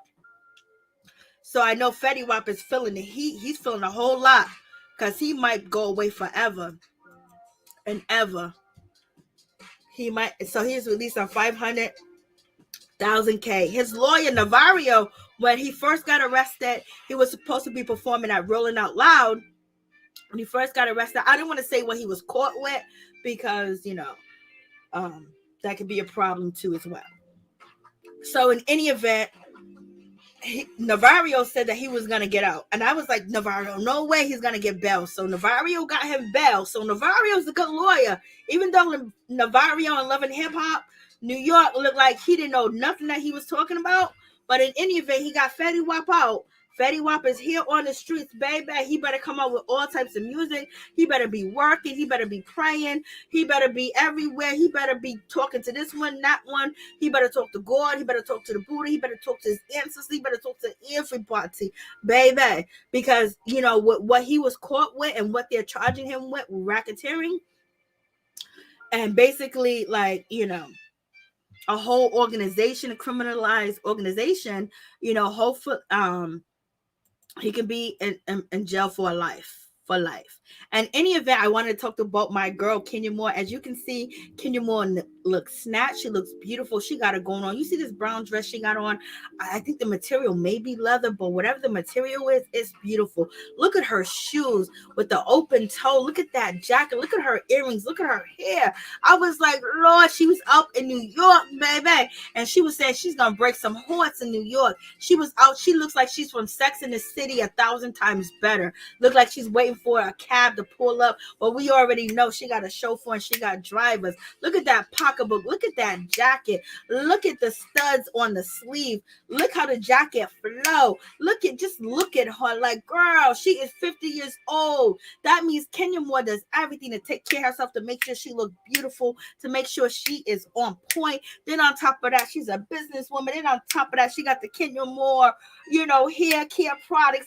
Then on top of that, she's raising her daughter to be a strong, beautiful woman.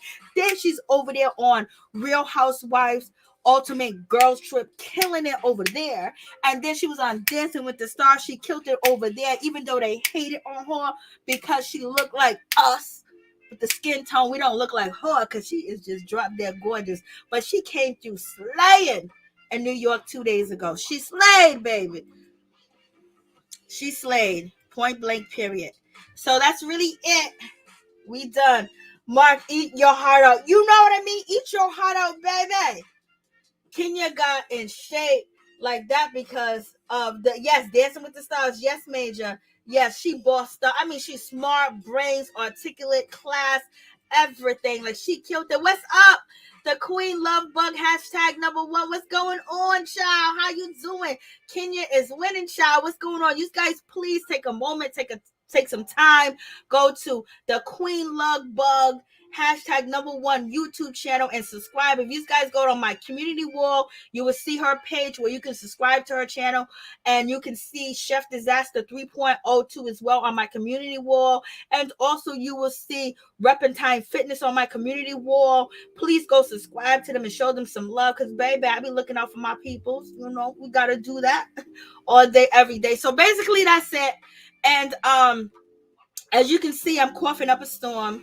I'm gonna try to feel better. I know we got the reunion tonight. We're gonna see what's gonna pop, what's gonna happen. If any event, I might be a little bit later, or it might be early. But yep, that's the situation. So if anybody wants to, call in and talk about the situation, talk about the show, your thoughts on any of the topics, the phone number is on the screen, and you can definitely call in. And also, hey, what's up, Norris Tony? You guys, please go subscribe to Norris Tony YouTube channel too as well. He just dropped a video. Go show him some love all day, every day. Yes, and the Queen, today I was at the Queen Lug Bug #1. I'm trying to say your name right so people they'll type it in. She did a wonderful video today. That video inspired me today. She had me feeling like, you know what, Mary Jane, you feel like shit, this and that. The way that she uplift the audience and the people of her village, she uplift me as well. And that's why I'm live right now, because of her words. Very powerful. And sometimes you need to hear that when you're feeling like I'm feeling when I'm about to cough, because I hate hearing people cough.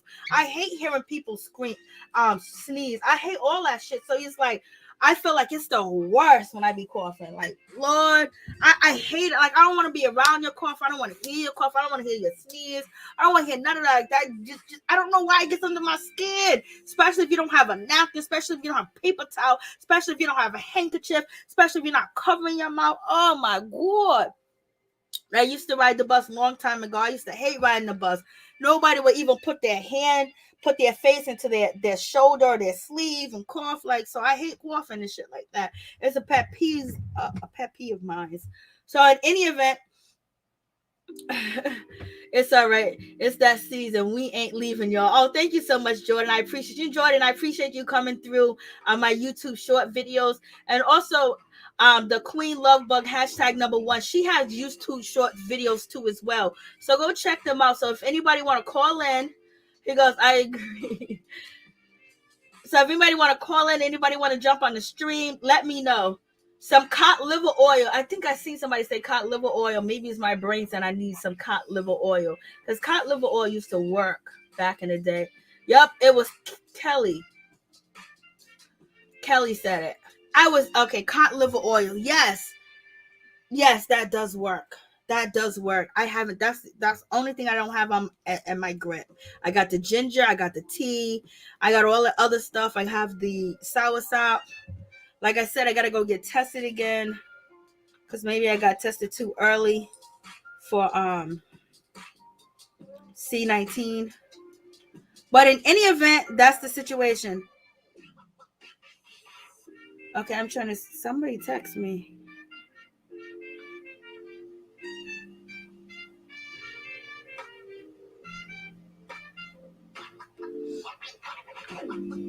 I don't even know. Okay.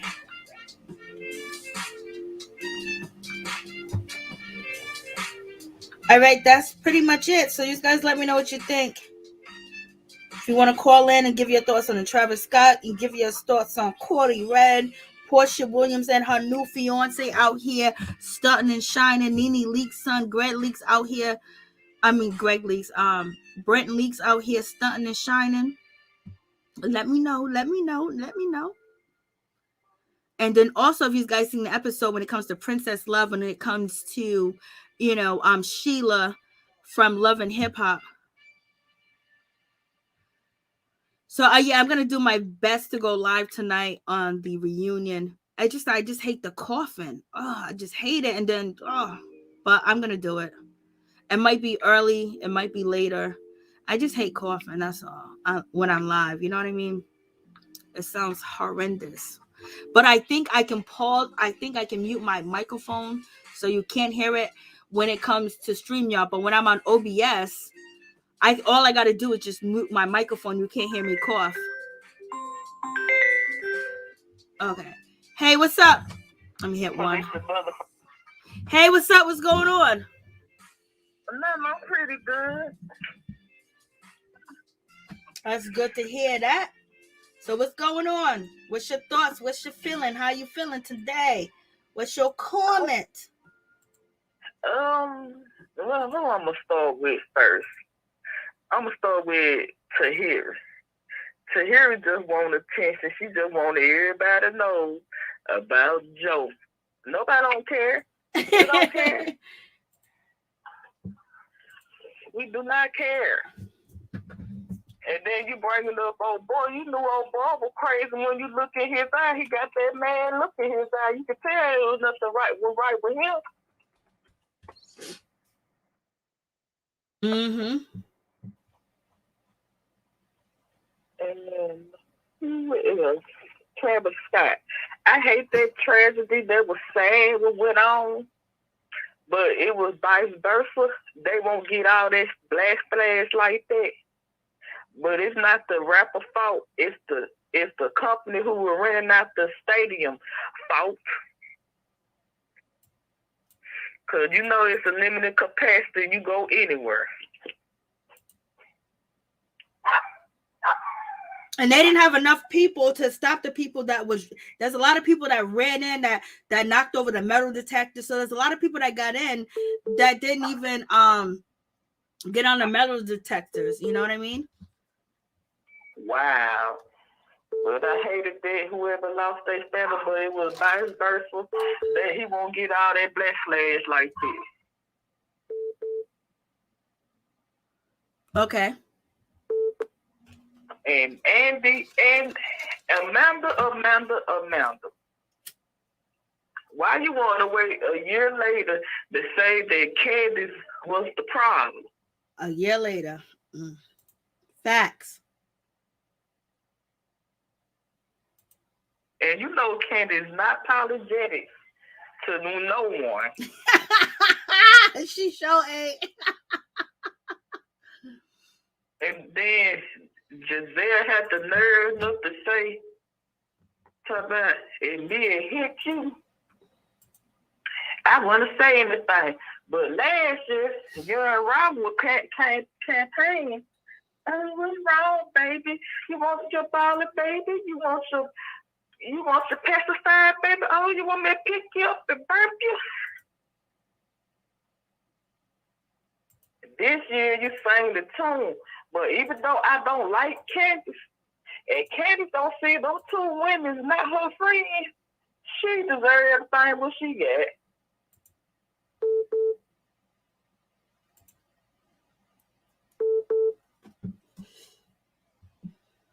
Because the only two people who really on her side right now, even though Carrie had went to the boss, but she trying to be concerned about you. The only person who really your two friends is Karen and Wendy. Wendy is her true friend. Wendy know that she be lying, and Wendy don't say nothing. Wendy really got her back, so she better listen to Wendy. Whatever Wendy tells her, she needs to follow it. And you should have been listening to Monique. Monique had told you, them girls is nobody's friend. Mm-hmm. There you go. So the reunion is basically dragging Candice. Lord have mercy. When it should have been a drag last season, and Monique would still be on the show if it was equal opportunity. But everybody was crying for Candice because Candice was like, I got the Kleenex. I got to go to therapy. She went to go see counseling and all that other shit. And now they're turning against her. Talk about fake two-faced mother suckers.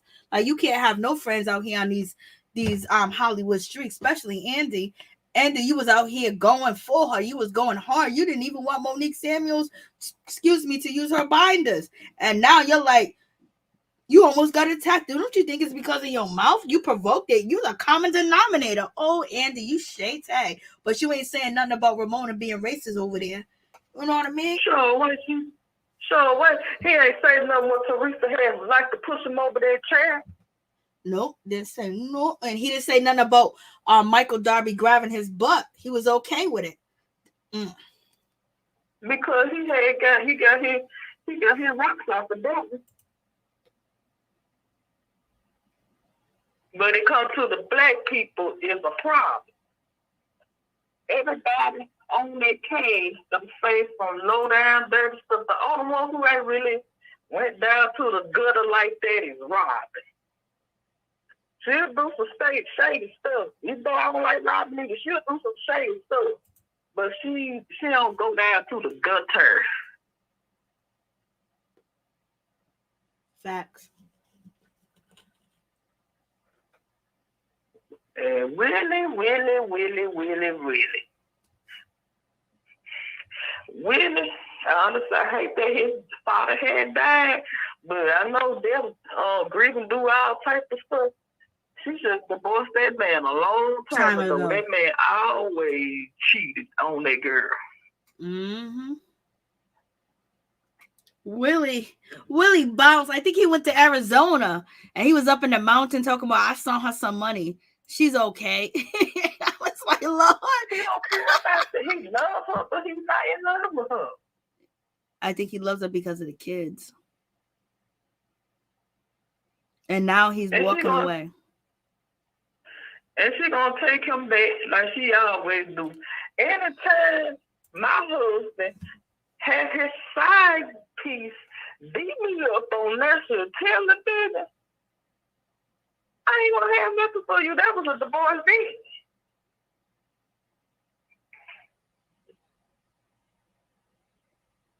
bitch. Really bounced.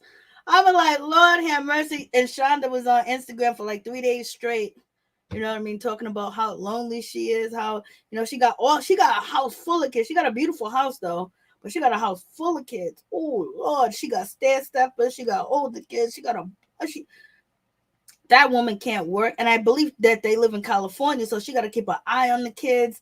Then she suffered loss. Willie lost his father and he lost his mind. And that's what happened to some people when they go into grieving. I know a lot of people that lost, you know, their brothers, their sisters, their mothers, their father, and they lost their mind. They're walking up and down the street crazy. You know what I mean? So if anybody's enjoying themselves and they're able to, you know, continue on with life, you gotta look at that and being grateful, because I know a lot of people that lost their family members and didn't recover. But in any event, Willie don't even look healthy no more. Willie looks like he had a mental, like he lost his mind. Willie looks like, you know, he needs to be 5150 out here in these streets. And then Shonda talking about, you left me with the kids, you ain't a man. I was like, that's the last thing you need to do and say, girl.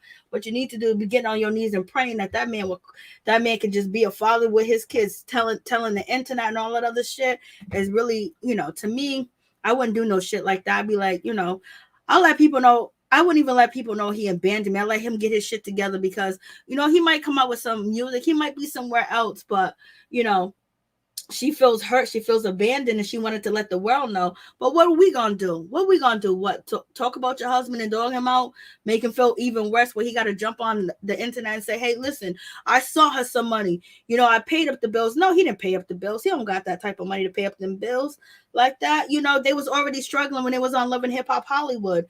So in any event, what you can try to do, try to keep your family close together, and then baby, try to find somebody that can watch them kids, so you can basically go do something. Because I don't know if Willie's back home or not, but it's going to take him a long time to recover. And every time he see them kids, and he's going to think about his father, because his father was a father to him. And he said he's not trying to abandon the kids, but he just needed some time away. And then for it to be on social media like that, and for Willie, you know, it's just like people do too much with social media. They let everybody know what's going on in their life, and, you know, personal things like that. Because when somebody dies, you don't know how they're going to respond. And he responded in a way that is not manly like, and in a way that it's not fatherly like. But at the same time, his mind don't tell him that it's not like that. He's thinking that this is going to help me getting close to the mountains, me getting closer to me. You know, it's like me. It's always been me with Willie. You know what I mean? She should just let that shit be. But in any event, she had the internet drag his ass, and they definitely did. You know they did. They gonna say he a cheater. Why you still with him? And da. People need to understand. People take grief different. Everybody's not the same. Everybody's not strong. It depends on how close that person is to that person. They were wrong on her behalf. She should have dragged him when he brought that girl on the show. When both of them were pregnant at the same time. Mm-hmm. But you ain't did that.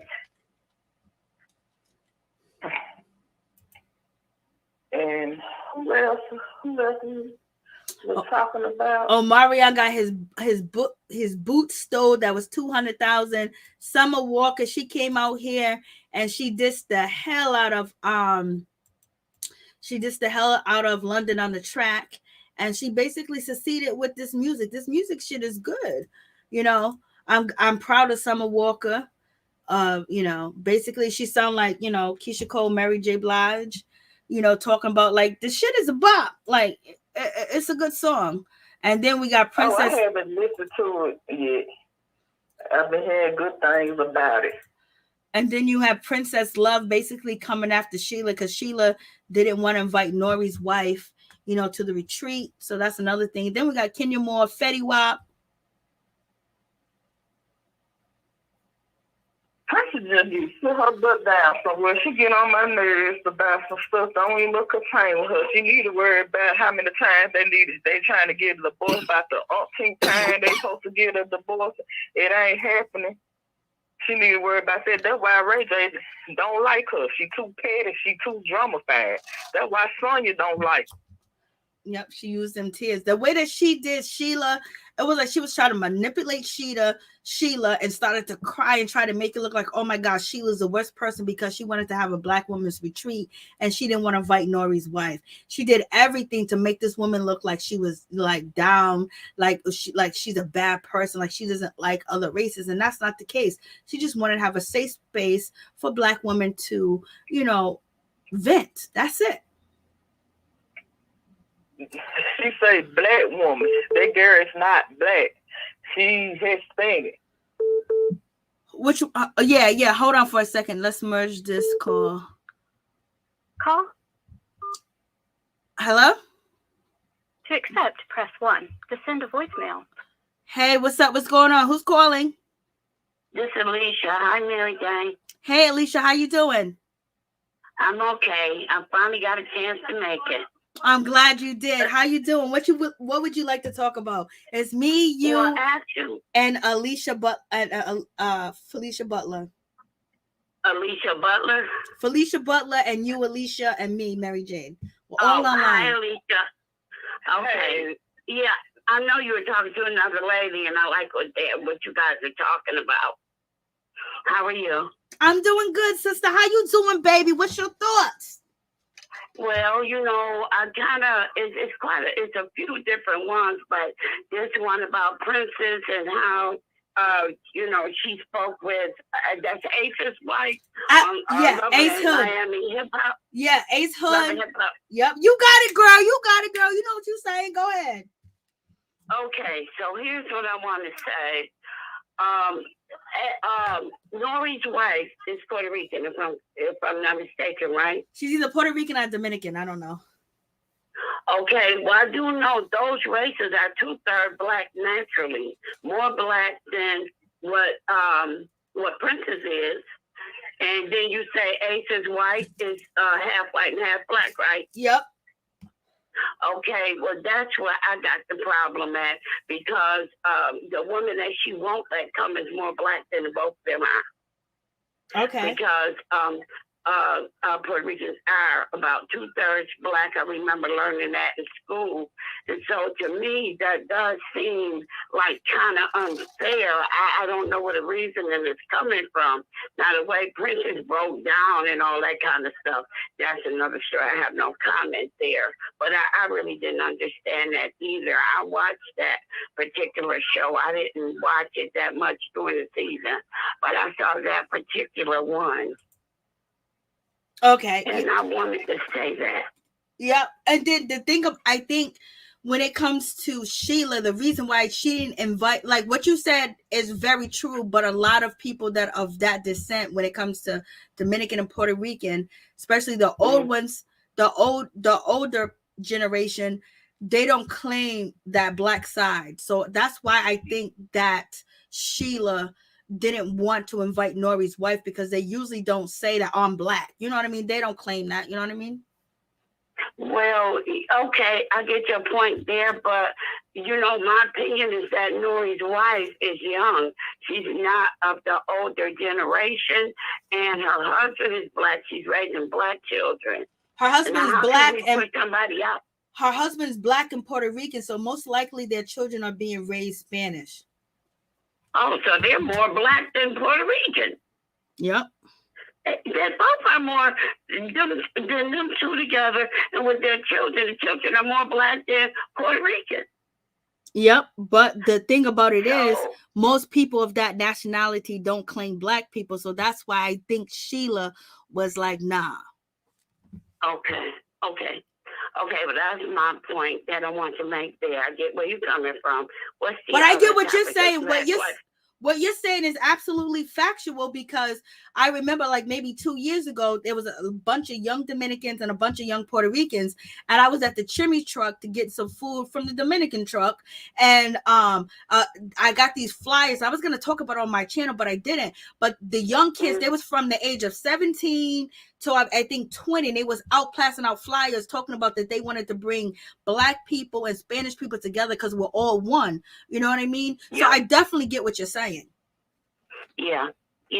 And I think that may be why, it is so surprising, because even Princess herself is only half black. Exactly. She's Filipino and black. I think Cape Verdean and Filipino. She's not black at all. That's not black. I think her father is Cape Verde. I might be wrong, but and then Princess, she started the waterworks and saying that, since she had black, her family consider, so maybe he is black, but I thought he was Cape Verdean. But she said that her family didn't consider her Filipino, so she couldn't go to Disney World because of her skin color. Wow, Princess couldn't. Yep, that's what Princess family told her, that, Disney World don't accept people that have your skin tone. Oh, wow. Yeah, like one thing that is a fact, is sad that it's this way, because all of us should be making a commitment to come together. Because if we look at, we know about God. We all know God is good. And the only parents that we all came from was Adam and Eve. And they were created somewhere around the region in Africa, and they were more of a dark color. And every other race from there, because the Bible said God loves a variety of colors, that didn't make us less sister and brothers. And if we were really to start looking at it really the right way, this black, blue, green thing, it's been destroying society since the beginning. Yeah. So, I think that we'd do better to come together, and maybe women should stick together better, because our work is hard. It's being women and mothers.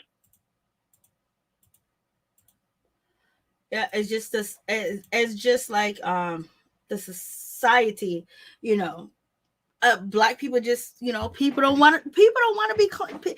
It's only good to claim you're black at certain moments in life for people that that don't look black, and then it's what it boils down to, a whole lot of different things, and it's basically separations. Like especially when it comes to African, Liberian, Nigerian, and Black Americans, we should be whole, but there was a separation put in where we never became close like we should have been, and the same thing with the Spanish community as well. But it is what it is. But what else would you like to talk about? You had quite a few topics. One thing I wanted to make comment on was what's her name? Kylie Red. Yeah. Well, ever since when they did their show where they met in where was they at, in Florida or Texas somewhere, but they had the Love and Hip Hop family reunion, and they had different people off the different franchises of Love and Hip Hop where they came together and stuff. At that time, Kylie Red, she looked different, and when the season came on for Love and Hip Hop Atlanta, she looked different. I couldn't figure it out, and then it finally dawned on me after watching for a while, her lips. Like, a lot of the women is making their lips so big, and I'm not judging, but some of these women were so beautiful, naturally, like Erica Mena, Kylie Red, she did look good, and those lips made them all start looking different. And some of them, it just didn't look right, even when the lips, went down and healed and all of that. So this picture, I'm looking at her right now, she looks gorgeous, but she can't afford to overdo it. Somebody said that in your comments there. She looks really, really good right now, but it don't look like she can afford to do anything else because it's going to cross over. You know how a lot of the stars and stuff, they keep on putting these fillers and keep on getting all this different stuff done. Then their faces get lost. And as they get up in the 50s and 60s, that stuff starts to make them look like, some of them like monsters and stuff. Yep. Felicia Butler, what do you think? Now. Felicia Butler, what do you think about Kylie Red? Does she look really different or no?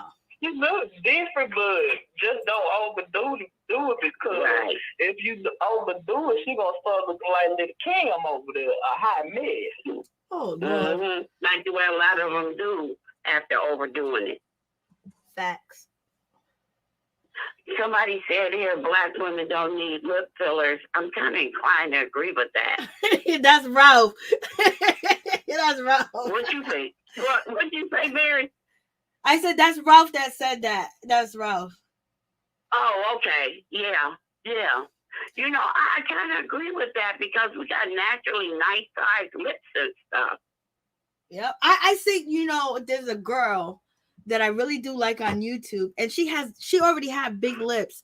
Lord have mercy, she went and got the lips injection and made them really big. They do look good on her face, but it's like, damn, why would you go make your lips that big? But it looks good. I ain't gonna lie, it looks good on her because of just her face. Good. But it's just like, why? Like, yeah, you could put that money somewhere else, baby. Yes, ma'am. I'm almost glad that I don't bear that kind of wealth because I would hate to start messing with my natural looks. I'm not saying I'm the most beautiful thing going, but my family always thought, they always said like I was really, really like pretty and stuff. And I think that if you look okay, if you look kind of nice in your natural self, we start going to change it sometimes with you having a lot of money. It makes it possible to just keep going back. Well, I see this spot right here is this and in a little bit and stuff like that. And then they keep on just messing with it. And then it's a lot of damage. It's a male actor that really looks terrible. I think his name was Mickey Rourke. Okay, I'm sorry, Mickey. I don't mean it that way in case you listen. He was so really nice. So he's a white guy. But as he got older, he changed his look, and I didn't even recognize him. And I put his name under the picture. It kind of changed their looks and stuff. It changed his a lot. And so I think that when we started having a whole bunch of money, instead of finding better ways to use it, we started going against ourselves. Y'all know Erica Mena? Oh, Erica Mena is so different. Safari's wife? Mm-hmm. Yeah. Okay, now she was naturally beautiful. I loved the way that girl looked when she started. And she's changed. She looks like she's filled her cheeks now and stuff. And her lips, she looks different. She's not ugly, but she looks different. She should have left herself alone. Yeah, because she was naturally gorgeous. She really was. And she got such a soft heart. And she did a lot to her body too as well. It was like, damn. But if you guys remember, there she is. You put her up there. Yeah.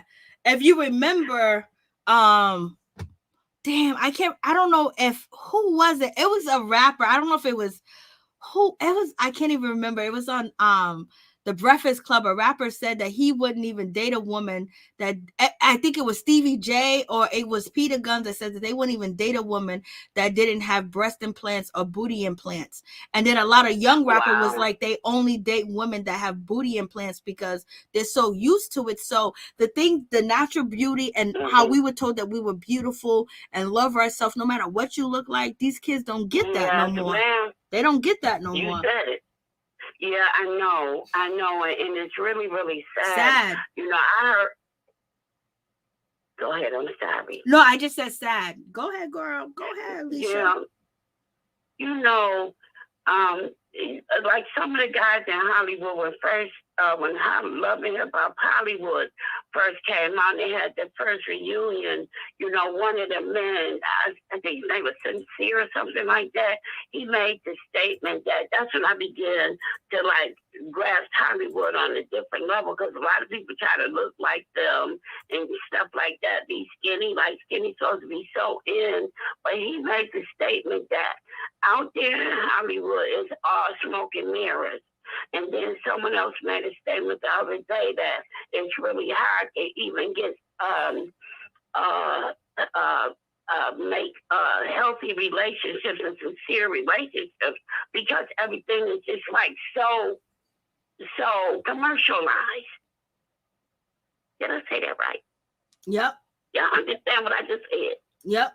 Basically, you were saying that it's so hard for people to have real relationships. So many people are so superficial in the way that they look that they don't even love their self. They don't know who their self is, but they want to look like somebody that they think is making it. And so therefore they change their whole look just to have a career. And the person that they were born with, they don't even know who that person is anymore. And so therefore That's why I love you. You can't have a relationship with somebody like that because they're all messed up in the head.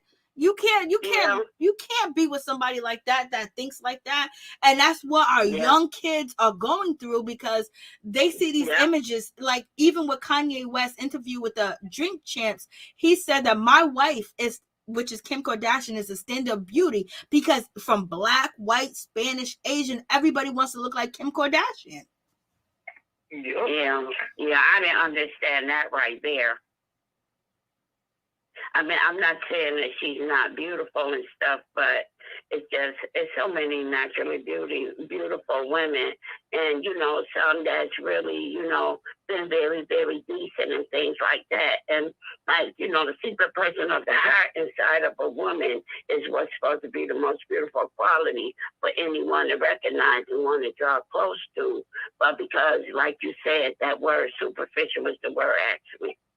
You know, because of the superficiality of, you know, Hollywood, and this is what sells and stuff. And like another rapper said, it might have been one of them you mentioned, Stevie J or Peter Guns, were talking about they like the fake behind. Yep. Because if you put it up in the air when you're, you know, into, you know, I don't want to say the wrong thing on your show. Yep, keep going. That it stays there. Yep. Exactly. And so now you got young kids following that. You got people that want to be in the entertainment business. You got young girls, young guys coming up, and they want to be like everybody else that they see that make it. And then when you look at Kim Kardashian, the way that she went, like chilling with the president, want to run for president, and her show that's been on for like 2 decades, you know, and then every man wanting her, these women want to look just like her. So that's why he said that she changed the standard of beauty. What do you think, Felicia Butler? I agree with that, because it's the younger generation is getting everything twisted up. I gotta look like this person. I gotta look like that person just to get into business. But I'm like this, you just gotta be yourself to get everything else. I think Sidora say that because Peter Guns mess with more women who more natural looking. Oh, you're right. That's G. You're right. Go ahead. You Peter Guns? No, it was Stevie J that said it. Was Stevie J. And when she said that, it clicked. Okay. It was Stevie J. Keep going, Felicia Butler. Because Peter Gunn mess with more natural looking women. Because look at Tara. Yep. Tara, she a beautiful woman. She all natural. And Amina's all natural too. Tara. Yeah. Okay. Yeah. I believe Tara might have changed something, but not a real big deal. And it's okay to enhance. It's like if someone has really tiny breasts to where they're almost flat. If they want to just enhance them a little where it fits them naturally, I mean, I don't look down on that. It's just like if a person doing cosmetic surgery. You know, just try to fix the teeth so they can be even, but not to be so big that when you smile, they almost don't fit your mouth. Or as you get older, where we generally start to lose weight, then it looks like a skeleton for real before the skin even come off of it. You know, I think that it's just too much. You know, I think, you know, that's what we get caught in and going too far. And I had appreciation when I heard that day back in, I think, Love and Hip Hop Hollywood started, in 2013, somewhere around there. Once I heard Cynthia make that statement about the make-believe it's all smoke and mirrors with Hollywood, that began to make me want to change away from wanting to bring my looks up like that. Because I myself thought that way at a point. But it helped me to realize that, okay, being natural is the better way. Try to be as natural as possible. So better do enhancement, but to just overdo it because you're not getting the person, you're getting their representative. Yep. Okay, so what about Brett Leaks? What else do we have on the table? We have Brett Leaks. Felicia, you didn't talk about Brett Leaks. What do you think about Brett Leaks and him out here, you know, flossing, baby? And then we'll ask you, Alicia, I mean. Okay. Let him floss. The only thing I'm saying, that little girl, if he look at that little girl and that little girl like him, he better put his stuff in the blood of Jesus.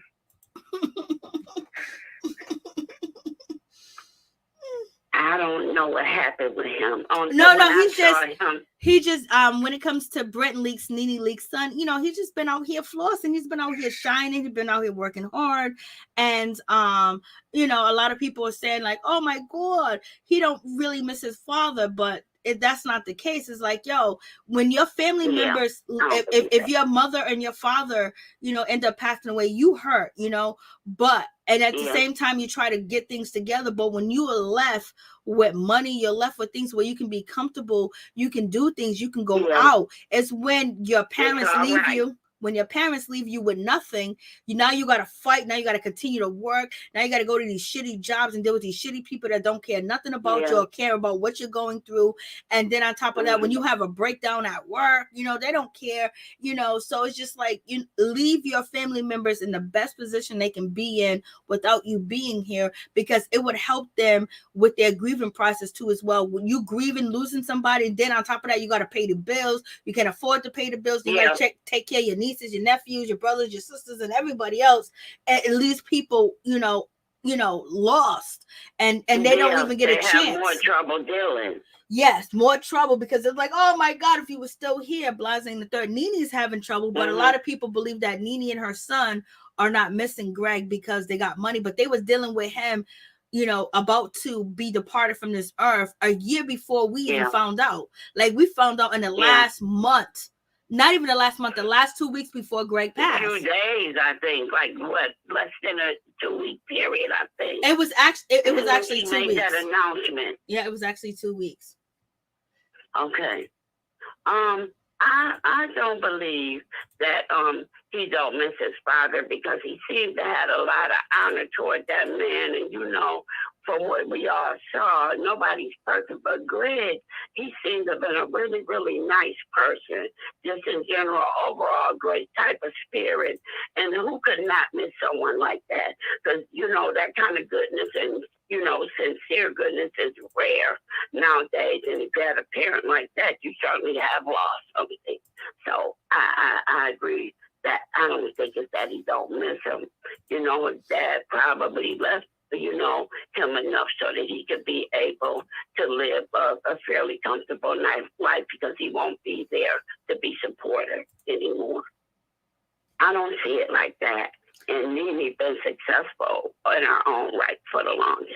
Okay, Felicia Butler, what is your thoughts on Brett Leaks out here? I did multiple videos. You guys can check out my YouTube shorts about what he's up to. It's just, you know, you can watch, you know, and basically dissect the things that you have went through, things that other people go through when it comes to death. But Felicia, what do you think about Brett Leaks and NeNe Leaks, you know, and their mourning process of what they have showed us? people grieve in different ways.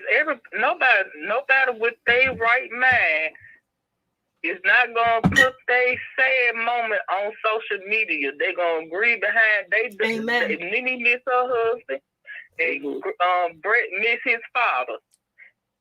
People just need to learn how to mind their business about they don't miss their person. They miss their man because y'all don't see it. They don't mean they don't miss him because Brett had a good soul. He had a lot of wisdom. Yeah. And they missed him. They missed that. They missed that a part in their life. I know I would. I certainly would, because sincerity is a rare commodity nowadays in most people.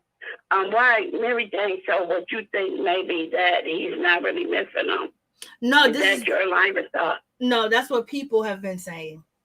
Oh, okay. It's not you. No, it's not my line of thought. I've been through grief too much. See, I didn't even know. Go on, I'm sorry. I said I've been through grief too much to know, like when you don't show, like they don't see you when you're ordering food and you break down because you're not going to go on Instagram. They don't see you when you can't sleep at night because you're missing that person. You're so broken. People don't see that. They're not going to post that because what they want from you is to entertain them. They want NeNe Leakes to entertain and be witty with it and do this and do that, blase and the third, you know.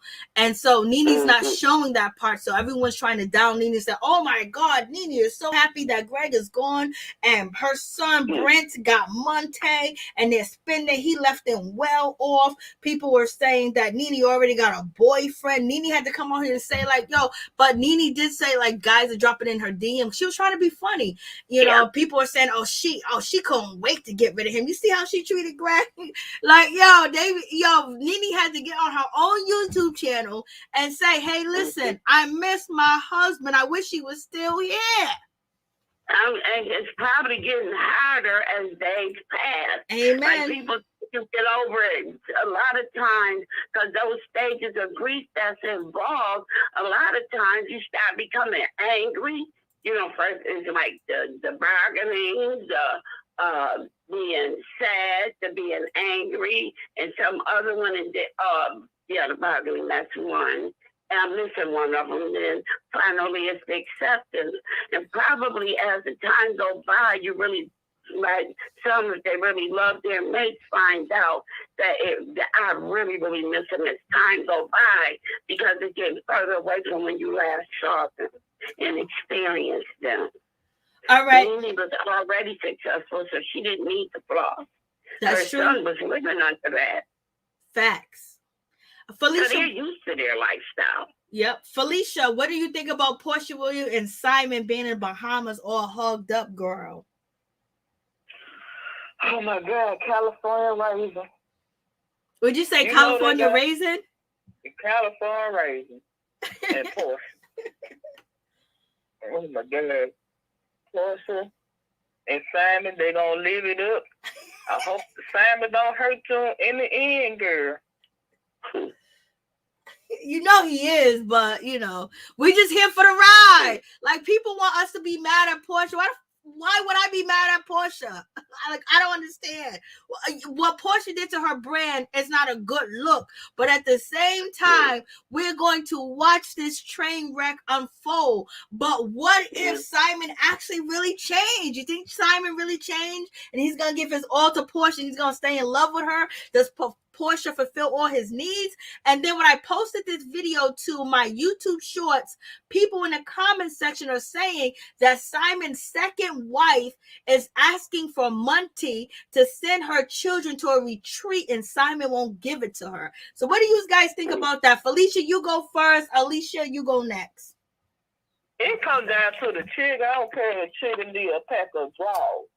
You can send you can send a couple dollars for your kids. I don't care if they need a pack of stock.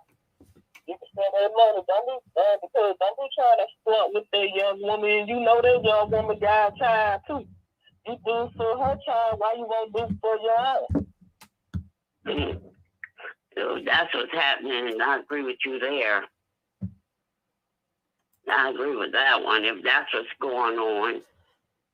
Well, I don't know if it's true. I don't know if it's true. It's just people in the comments saying that Simon's second wife, Margaret, is asking for money for her sons to go somewhere, her children to do a retreat or some medical retreat or something like that. But also, when I posted, all, as you see the videos on the screen, I also posted to my YouTube shorts. Porsha and Simon deleted all these videos of them in the Bahamas because Porsha and Simon are in the Bahamas and they're at a John Legend concert. And so now you got his second wife, I don't know, second wife, third wife, I don't know which wife it is asking for, I think it's the second wife because Fallon is the third wife. And so they're saying that, you know, he's not paying money to his, I don't know if that's true. It could be all, you know, people just, you know, just trying to throw it up, in there. Or maybe because, you know, sometimes like when you see your ex-husband out here living the life, I mean, Simon and Porsha been all over the world within the last summer. And then you live in average. Wow. You're like, oh, okay, what about my kids? What about me? What about us? And so sometimes you might feel a certain type of way. But only thing with Porsha is I'm not mad at Porsha for getting with Simon. Only thing that is concerning is that at the end of the day, this might destroy her brand because we've seen what happened to Alicia Keys. People haven't. Hold on, one second. People still haven't forgave Alicia Keys from getting with Switch Beats when he was married, and that whole situation, and her career like kind of went downhill because of that. So go ahead. You're right about that one. I remember that. I was really amazed that they actually thought like that because, you know, it's Hollywood stuff. But she was looked at differently because I think during that time after that, when Whitney Houston passed away, she went there to play, you know, to sing when she went to the funeral. And, you know, like she wasn't really like cheered on that much. And that was years later. So that is true. Okay, I want to say, LSW, remind me, everything I just said about Porsha and Simon is allegedly. Okay, I see it. Okay, go ahead. See it, yeah. Felicia, you want to go and say what you have to say? Because I might have interrupted. I'm sorry. Yes, allegedly. About that situation, they was wrong about the Alicia Keys and Swift. They did put a turn on her career, and then allegedly Porsha and Simon going out being internationally known, they're gonna fade out within the next year or two. What, that it messed up her career, her brand? Well, I do know as women, like, you know, when we do things like that, it does have an effect somewhere. We never seem to get away with things like that. And, you know, I kind of like think that it will affect and has and is affecting her brand. It just over time, like, you know, what the Bible say, the sins of some men lead to direct judgment, right, immediately, but others later. So we don't know which ones of us will suffer the judgment or the consequences right then or later on. But because of the way it started, it probably would be that way. Seems like Porsha is very trusting and stuff. And, you know, I think on your show the other day, Mary Jane, that's the one I caught at the end. Somebody was saying something about oh my goodness, I lost my thought. Go ahead, because I totally lost my thought. Okay, that's okay, Alicia. You'll get it back, girl. You'll get it back. But with the situation with Porsha, I believe that the bad situation is that Simon was on Real Housewives of Atlanta, and he was on with a wife, and then that wife was Fallon, and then Porsha ended up hooking up with him, and so everybody's like saying, "Oh my God!" And then she came off the season with, you know, messing with what's his name, Bolo, messing with Bolo and messing with Tanya Sams.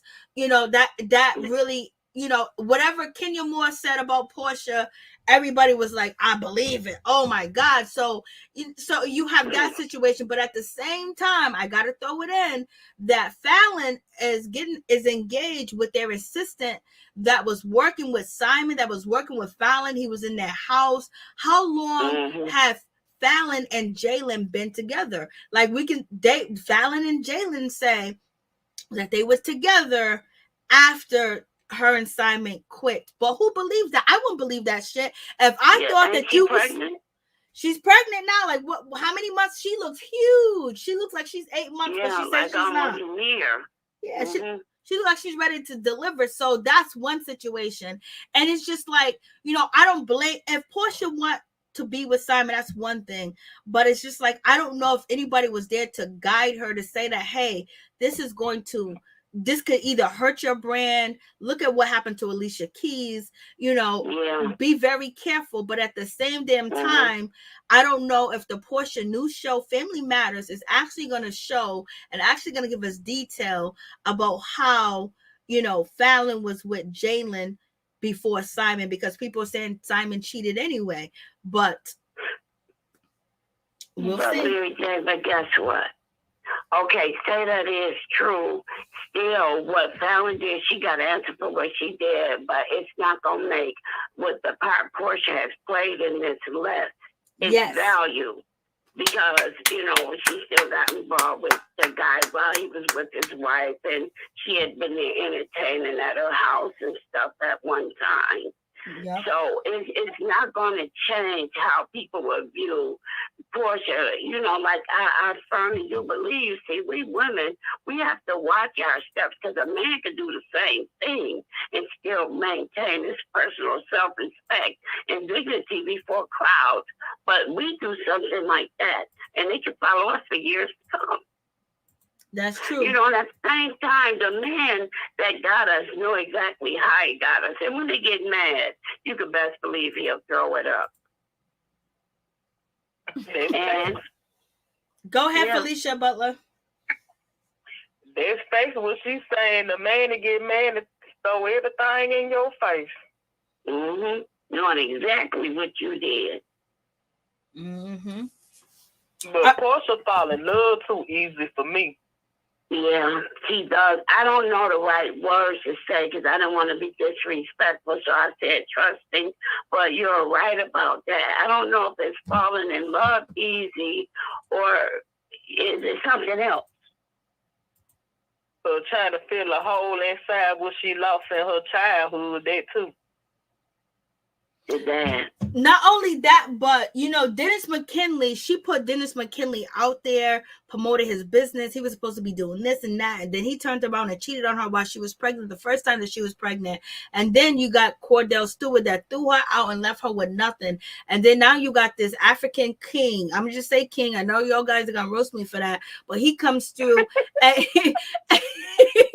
he gives her he's like, Porsha has never been in a relationship like she is with Simon, where she's constantly on Instagram with him. They're constantly traveling. Like, listen, everybody say that Simon don't got no money. Simon don't got this. Simon don't got that. But these two never stay in the house. They stay with jets. They stay flying. I know flights are cheap, but that shit does add up, especially with the fashion being in Africa. Now she's meeting a prime minister. She met the whatever chief of Lagos and chief of Africa, whoever she met, Blase the third. But so much. Could that be because of her own thing?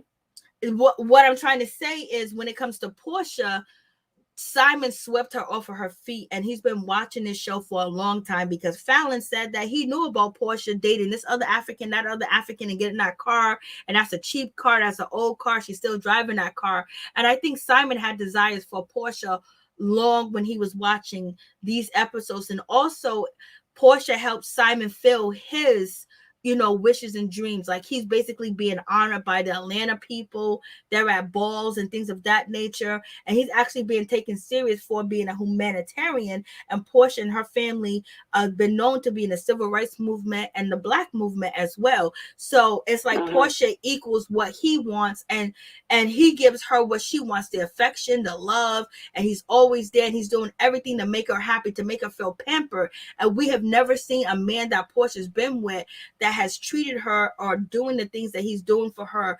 Dennis McKinley didn't do it, and he got all the money in the world too as well.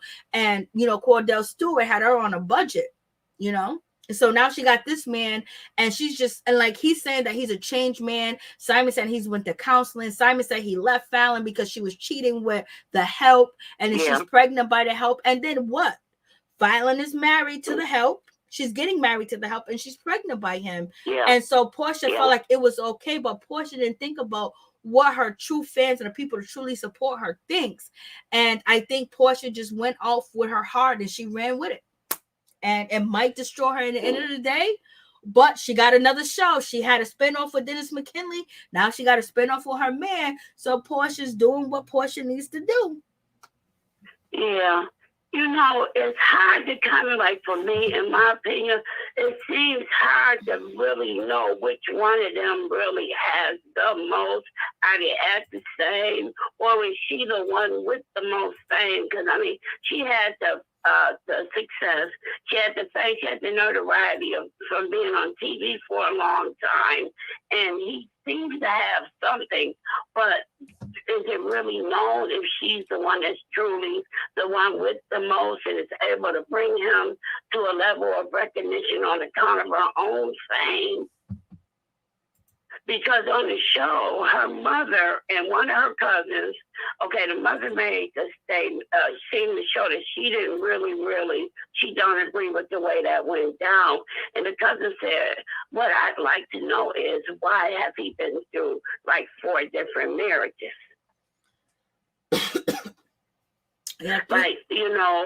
I know that along the way of my life, I have heard it be said that when somebody is going through that many marriages and stuff, you might want to question that. Because sometimes people are in love with the ideal of it without ever actually going into the feeling. But I do notice the way he look at her. Felicia Butler, you want to respond to that? Well, yeah, he did went through too many marriages, but a lot of people probably believe that I won't get married how many times I want to when I get it right. But it is what it is. I remember when Elizabeth Taylor was doing it and stuff, they recognized it as being like sluttish because, like she was like, these are my husbands, but it was about 7 or 8 of them. Felicia's too crazy. All right, guys, let's call it a night. Thank you guys so much for coming through. Much love to my peeps and my peoples. Got to get ready for the Real Housewives of Potomac reunion. I'm going to get in here and get it together. So thank you guys so much for coming through. Thank you, Alicia, for calling in. Thank you, Felicia Butler, as always. Alicia, do you got any last words? I want to thank you for doing the shows and introducing new people like Miss Felicia. I enjoyed that. And I want to know, when does Porsha's new show come on? I wasn't gonna watch it, but maybe I will. I think it comes on next week. I forget. It comes on this month, but I can't remember what date. Felicia, you know what date it comes on? It come on like on the 28th. Yeah, I thought the 28th. So it comes on the 28th. The 28th. Okay. So thank you, Alicia. So where you calling from, Alicia? New York, right? New York. Okay, that's right. All right. Thank you so much. I appreciate you. Much love to you, sister. Okay, you too. Take care, ladies. Be safe always. Amen. You too. Felicia Butler, any last words, sister? Yes, ma'am. Y'all out here be safe and be positive and stay prayed up, because tomorrow is not promised to nobody. Y'all have a good night, because if you do a review of Pawtucket tonight, I might be asleep. I know. I know you got to work. Yeah. All right, y'all. All right, y'all. Take care. Good night. Okay, bye-bye. Bye-bye. Thank you guys so much. Please like, comment, subscribe, share the video. It'll be greatly appreciated. Thank you, Rife. Thank you, Monica Hill. Thank you, Miss T. Thank you guys for coming through. Elizabeth Hill. Thank my moderators. I really do appreciate you. Thank you, LSW, for coming through. Thank you, Miss T, always for coming through. Thank you, Major, for coming through. I appreciate each and every one of you guys. Elizabeth Hill, thank you for coming through, because you could have been anywhere else, and baby, you came through. And I appreciate each and every one of you you guys. And, you know, thank you, Chef Disaster. Thank you, Queen. Ladybug, #1. Thank you, Chef Disaster. And also thank you, Norris Tony. I appreciate each and every one of you guys for coming through. Much love, peace, and blessings. And if I forgot to say your name, I'm sorry. New Sky, is good to see you. Thank you, Miguel. I thank you for coming through. Kelly, thank you for coming through. And thank each and every one of you guys. Pat yourself on the back for being loving and supportive. And, you know, we all congregate together. And I really do appreciate it. So let me get Pat. Thank you for coming through. I appreciate you, Pat, for coming through. Patricia Williams, DD, thank you as well. Everybody I ain't gonna mention, but thank you because I'm going up the list. Margaret Freeman, thank you for coming through as well. The Queen Love Bug, #1. Please go check out her YouTube channel. Alicia Bubbles Tuner, thank you for coming through. I appreciate each and every one of you. Francis, thank you for coming through. Jordan, thank you for coming through. I appreciate y'all. Y'all have a blessed Sunday. Roxy Love, thank you for coming through. We're going to call it a night and be back for the Real Housewives of Potomac reunion part 1 reunion. So we're going to see how that's going to be. Mark, eat your heart out. Oh, you're so funny, Ralph. He said, Mark, eat your heart out. You guys are so cute. Peace and blessing. Please like, comment, subscribe, share the video. It'd be greatly appreciated. It is what it is, y'all. We out.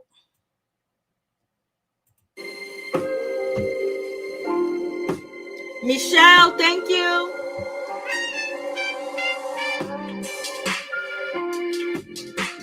Check out Norris Tony YouTube channel.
Also want to say thank you, Twitch. Please follow me on Twitch, Maryjane2425. That's MaryJane 2425 at Twitch. Thank you, everybody from Twitch that tuned in as well. You guys have a blessed and wonderful night.